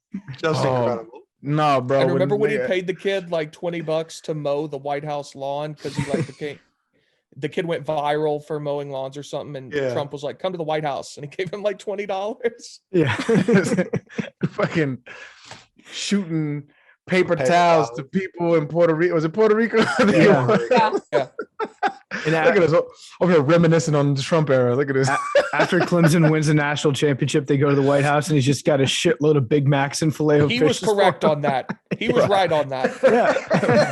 That's a feast of kings. Oh my God. The spread they had there was unbelievable. It did look like for college kids. Awesome. I'm sure, yeah, I can't imagine a better day. Yep. Yeah. That shit was great. I still think that they should have just told him that he won the election, but just put him in a fake White House that was just mounted with cameras everywhere and just had it be a reality show so we could just watch him. How much they did tell he won the election, PFT. If they said you can get full access to all these cameras, how much would you pay a month to watch that? Oh my God. Probably like $100 a month. Yeah, probably $100 a month just for the entertainment value of it. It would be Hard Knocks, the Trump administration. I would watch that every week. Bro, is that a dog? Yeah, they're like bad dogs right now. Jesus fucking Christ. That's why I'm fucking with them. That sounded like remember that dog on the mask when you put the mask on? Mm-hmm. It sounded like that dude. What else we got, Mad Dog? All right, we got one more.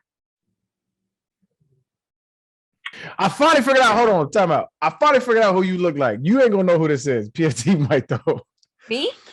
Yeah, you look like the lady referee on Guts. Do you mind? Mo?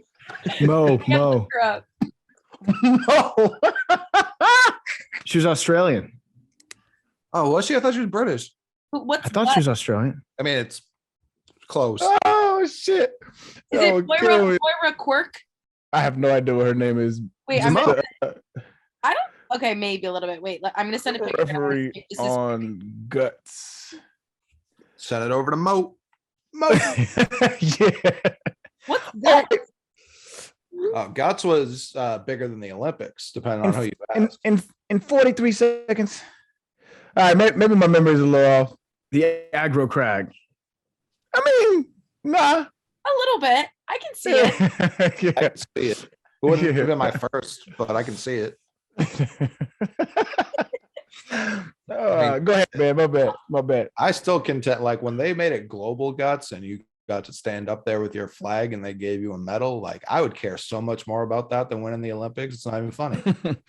Bro, the aggro crag was a dream of mine when I was a kid. That's all I wanted to do. How high do you think it would be now if you stood next to it? Like 20 feet? Yeah, if that, like, Yeah, that sounds about right. if that. Big T, do you know what this show is? I Nah, this is- know, like I I've think it heard was- about it. It was before my time, but Yeah, this is I before know it's before your of it. time. This is Nine- like the Are You Afraid of the Dark times, all that kind of shit. The Yeah, that 90s crap. Nickelodeon was cranking out game shows at such an unsustainable rate, but every single one of them hit. Slap. Legends of the Hidden Temple, Guts, Double Dare. Double Dare 2000. What would you do? Like, What all would you of them do? just banged. Like, absurdly good game shows that really, for this kids network that had no need to have all these good game shows. It was insane. Yeah. I They looked did. up, I looked up what the aggro crag was because I didn't know what you guys were talking about. And there's a article that comes up that says dozens of teenage bodies still wear Nickelodeon's aggro crag. Are there dead that like- people? Is that like Clickhole or one of those websites? Harddrive.net. Yeah, I think that. I think Nah, that's it's- trying to be funny. That's not real. Oh, It's fake news. That'd be great. I mean, I would love. I'm about to say that would mean the lore behind it would be okay. Ready for the last voicemail? let's do it. Hey, what's going on, guys? This is Joe from Lake Packard, New Jersey. Question for you guys. If you were given the ability to give a TED Talk on anything you choose, be something that you know well about or something you're interested in researching, what would it be and why? Love the show, guys. And if you ever want to take a ride out on the lake up here in Northwest New Jersey, feel free to contact me.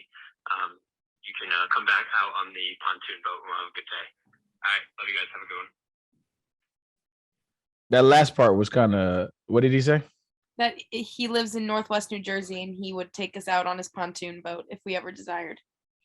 Oh, Chili's and Caucus and then go up to his pontoon. Sounds nice. Deal. Um, I've got mine. what is it? Why Andrew Jones and Dale Murphy should be in the Hall of Fame. Oh, Crying Andrew shame. Jones should have been first ballot. Like one of the greatest defensive player of an entire generation, hit more than 400 home runs. Unbelievable. Like I think his career WAR is well over 60, which is like generally the Hall of Fame barometer. Like it's a shame. And then Dale Murphy, if he played on any other team other than the Braves in the 80s who were trash, he'd be in the Hall of Fame. He won back-to-back MVPs. It's bullshit.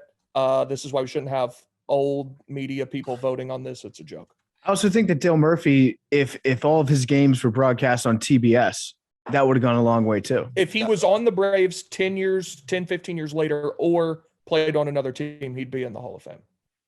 I like it.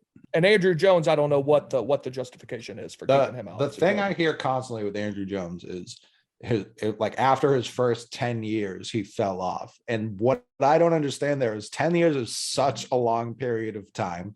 If you for- take out all the years, he was one of the best players in Major League Baseball. He wasn't really that good. So Right.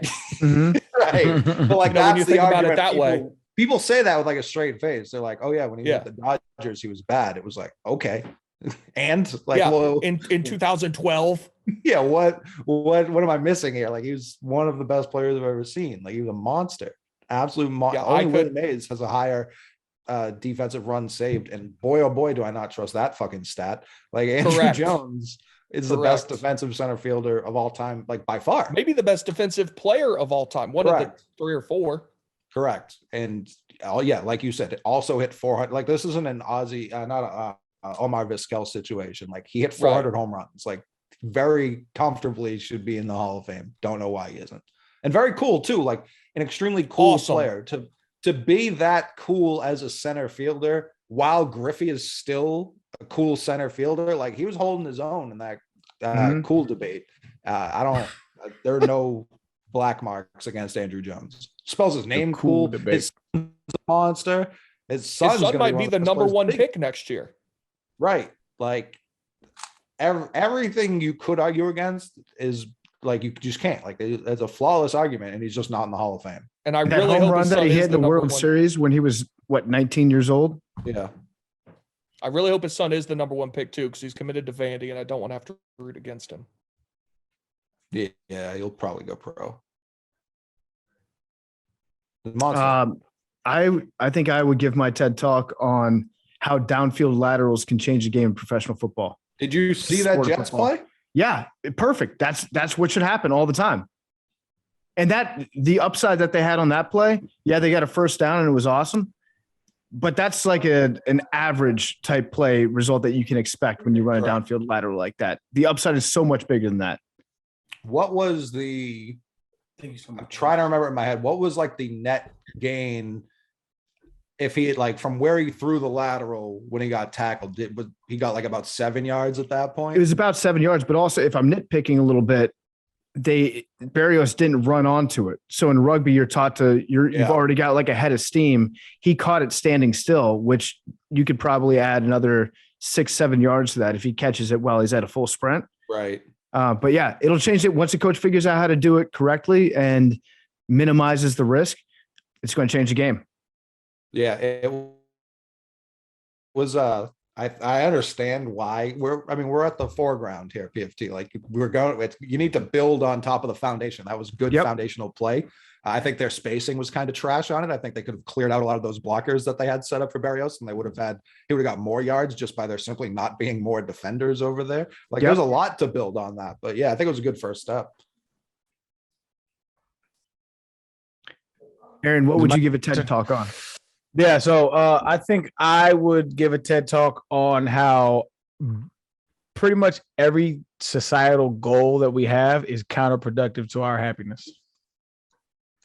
Okay, it sounds like a real feel-good hour that they'd spend with you. No, this is self-reflection time, man. This is not a feel-good. This is. Wait, are you saying that making a shitload of money doesn't always make you happy? That is exactly what I'm saying, my brother. Just everything. All of our goals are fucking governmental goals, our personal goals. It's all driven towards not being happy. And like that is, which is it's like so counterintuitive too, because when you think about it, like we all, bust our ass from Monday to Friday to do what? To be happy on the weekend, right? Like that's the goal of life. And the goal should be to extend that period to be happier throughout the entire time. But we don't do that. We just continue to perpetuate this cycle of masochism. The rat race. Yep. What about you, Mad Dog? I mean, the first thing that comes to my head is like the Browns, something with the Browns and how they like the Browns fans have gone through the most of any NFL team in the whole history, including pre-99, something like that. But I don't know if I could talk about that in like full expertise. I'm just passionate about that. Honestly, I would probably talk about rest stops. Like something about or rest stops in airports and hospitals, my top 3, and how they have no sense of time inside of them. Okay, it's like Vegas, yeah. I've never been to Vegas, so I don't know, but like you can go into any of those 3 at any time of the day and you could have breakfast, lunch, dinner, get drunk. It doesn't matter what time it is, and no one's going to bat an eye. And if you think time is an illusion, like go into any of those 3 places and that will be confirmed to you. Get drunk in a hospital. I like it. You've never been to Vegas? No. But How old are you? 22. I mean, it's about that time. I turned 21 during COVID though. So like. Oh yeah. So damn, y'all's youth has been fucked up because of this shit.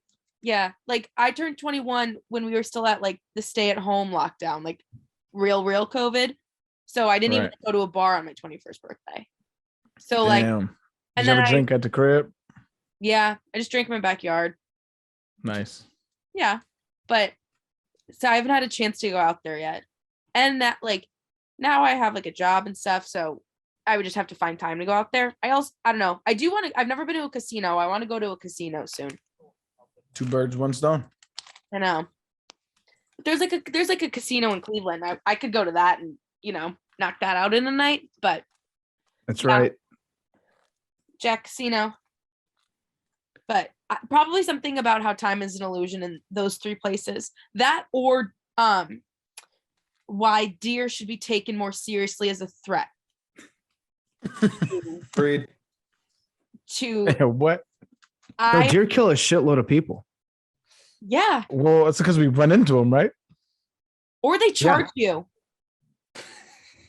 How many deer attacks are there? Like, Oh, look.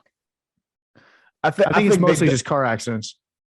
Well, also the deer tick kills a lot of people through Lyme disease. That's their fucking fault too. That's true. No, that's not their fault. Their predators just hopping on to us. Like, we need to not be around the deer. Well, if we eliminated the deer, the tick would have nowhere to go.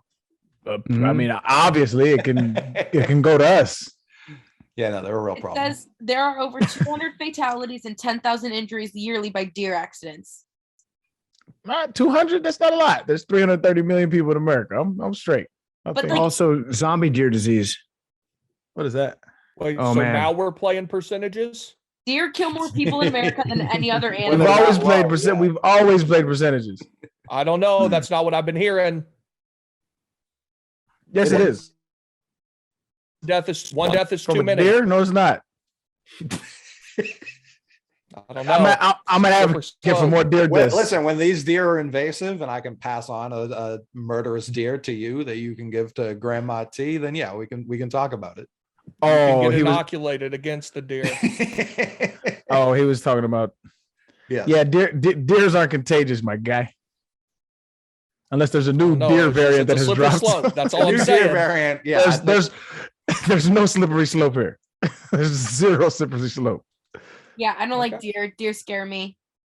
I don't think they I- should be trusted. Have you ever had deer meat? I don't think so. It's pretty I've bomb. heard it's great. I've heard it tastes. I wouldn't mind eat. I guess I wouldn't go out of my way to eat it, but like eating it, it's like whatever. Like that's a different thing. The alive version of the deer, when it's in my backyard and it's like doing the where it strikes its hoof. Fuck Yeah. off. No, I hate that. They scare the shit out of me. So zombie deer disease is a highly transmissible disease that different, I guess, species or types of deer have, where it attacks their brain as they're still alive, and it turns them into walking zombies, where they don't eat, they get all patchy, their hair falls out, and they eventually die. I think it's 100% fatal. And so people are saying that if you eat infected meat, that humans can get it as well. And there are certain parts of the country where people are not supposed to be eating deer that they kill because it's so prevalent in those areas. Joe Rogan talks about it a lot. Billy taught me about it. That's how I know about it. But it's a real disease, but there's been no evidence yet of it having a significant spread to humans. Yeah, I don't I've find deer. never heard of that. I don't find them to be useful in the grand scheme of things. They're cute though. They're very cute. From afar. Yeah. Anybody else have a TED Talk idea?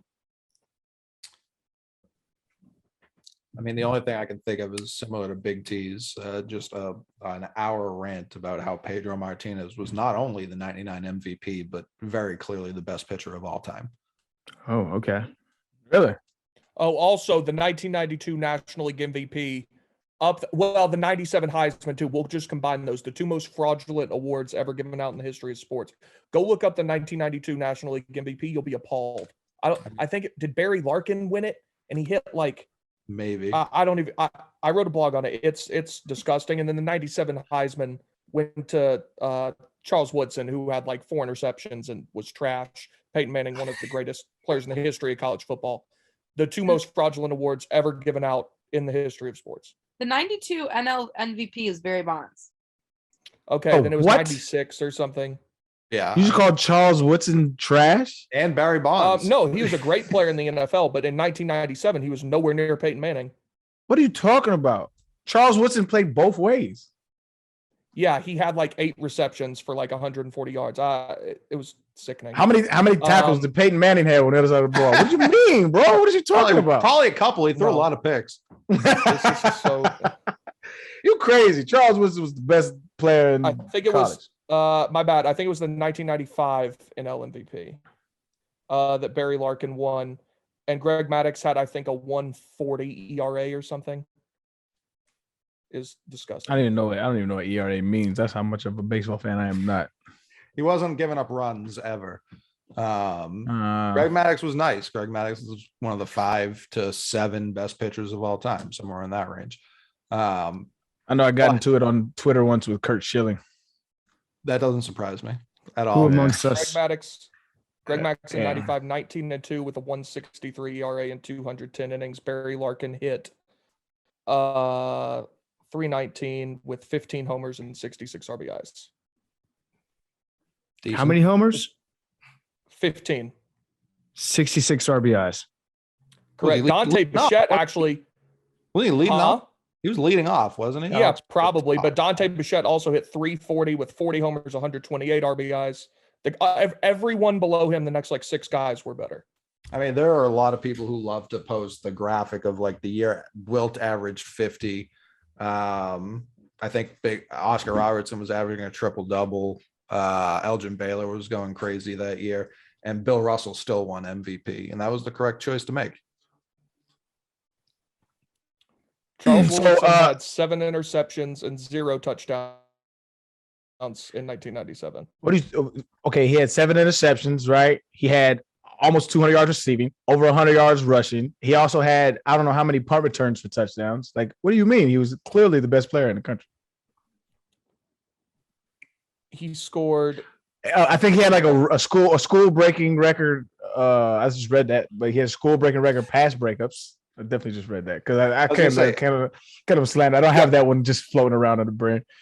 His offensive contributions were nothing. He had 231 receiving yards, 15 rushing yards, and 3 touchdowns from scrimmage. How is 200 yards insignificant? You explain that to me.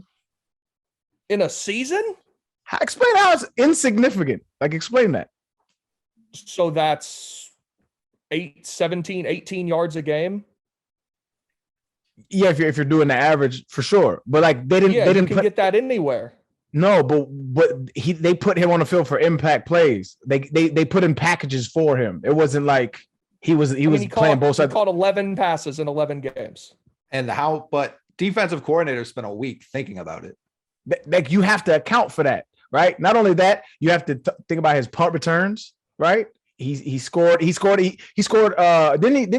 Heisman when he did the Heisman pose. It was against Ohio State, right? So it was like a big time moment, big time game. That's the type of shit that happens. Like, it is what it is. Like, to call him garbage or trash on a season where not a lot of players went both ways, and that was like one of the, you know what I mean? Like, come on, bro. Like, He was nowhere near Peyton Manning, who had that level of production for 4 years at that time. Not a 4-year award. Peyton Manning has never had that level of production. What are you talking about? He has never went both ways. Had He has 3,800 yards, 36 touchdowns, 11 picks. That's what's up. Did he play defense? Did he play special teams? Like, what are you talking about? Did they win the national? Charles Did they win the Woodson's Natty? contributions on offense were minimal. Huh? Did they win the Natty? You're Did minimizing the next year. With who? No, it was T. Martin. That wasn't Peyton Manning. Correct. Well, team was better. Sounds like the quarterback was better. It's not better. I ain't gonna say that. He's not better. Listen, if Peyton was so much better, why didn't he win a national championship? Okay. I mean, there's a lot of great players that don't win national championships. But we're talking, didn't fucking Charles Woodson win one or no? Charles, wait, did he? Michigan didn't win that, did they? Did they win in 97? I thought They might have. Not 95. I thought they won one while he was there. I could be wrong. I'm not the biggest college football guy. I think they did in 97. But Do you this is back when national championships didn't count, though. 19 teams won it every year. That's when Tennessee won all their championships. No. Fake news. 98 first BCS.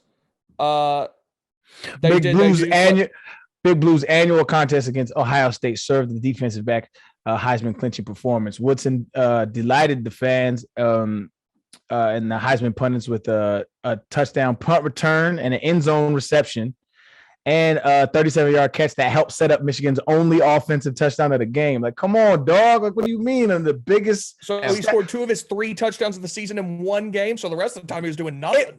What? That's not true. When you talking about defensive players, no news is good news. Yo, put the dog down. Also, she's being a bad dog. That's when you put them down. They start getting crazy. They start getting the deer zombie disease. You got to put them down.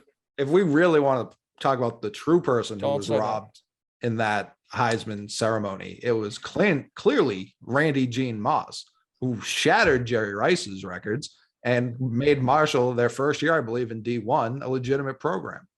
With those giant shoulder pads. It's amazing how fast Randy Moss was able to run wearing those. Looked like they weighed 40 pounds easy. I tell you, growing up, one of the most intimidating things I've ever been a part of was watching 90s football and college football. When them dudes like LeVar Arrington, or you know what I'm saying, like them Florida State defenses where the shoulder pads was like this, and I'm like, man, I'll never be that big. And I never was, because the shoulder pads were proportionate by the time I got to college. And even then, I think even when I got to college, they were still a little big. I mean, if you had the Earl Campbell shoulder pads, Arian, like you guys probably beat the Patriots a couple times. Like there's not a question of mine. Those things were fucking massive. Man, I just looked up them shoulder pads. I just looked up Randy Moss's numbers from 1997. He finished fourth. He was better than Charles Woodson. I Scored just 26 touchdowns. We both agreed with that. That's what I just said. Best player of all. Charles Woodson should have been third at best. No, you're discounting his special teams contribution. You're also discounting his pass breakups. You're also counting the fact that like he was a defensive prowess. Like in order to like that's like saying Darrelle Revis, like the year he 2010, right? He had like 4 interceptions, but nobody threw to him. They couldn't. It was Revis Island. So I'm not it's like saying he was bad. He's the third best player in the country out of There he goes. 130 times 100. Like what's that? 13,000 players. I'm sorry, bro. When you involved in all 3 sides of the game, like you're on another level. Like at a D1, that's just, it doesn't happen. Like you're bugging. You got a little bias going on here. Everybody yes, out I am there, biased, but I'm also correct. everyone who I love that. That's Big T in a nutshell. Yes, I am biased, but I'm also correct. You can be biased. Those aren't mutually exclusive. Yeah. No, they're not. I agree. I definitely agree. So look at those pictures I just said. Everybody at home, Google LeVar Arrington shoulder pads and look at his college pictures. It's insane how big they were. Holy shit, this guy was scary. The LeVar leap, all-time play. God, all right, they were just so unnecessarily big. I feel like you wouldn't be able to lift your hands above your head. How would you ever make an interception wearing those shoulder pads? So big. All right, that is macrodosing. Everybody have a happy and safe holiday, however you choose to celebrate. I'm going to be going home to Virginia. I think Big T's already. You're back in Tennessee, aren't you? I am, yeah. I'm in COVID protocols. There you go. And Mad Dog are you in Ohio? No, I leave tonight. My flight's at 10 p.m. tonight. So I'm heading back tonight. All right. Well, we will see you guys later. Have a good rest of the week. And we love all you guys out there. Love you guys.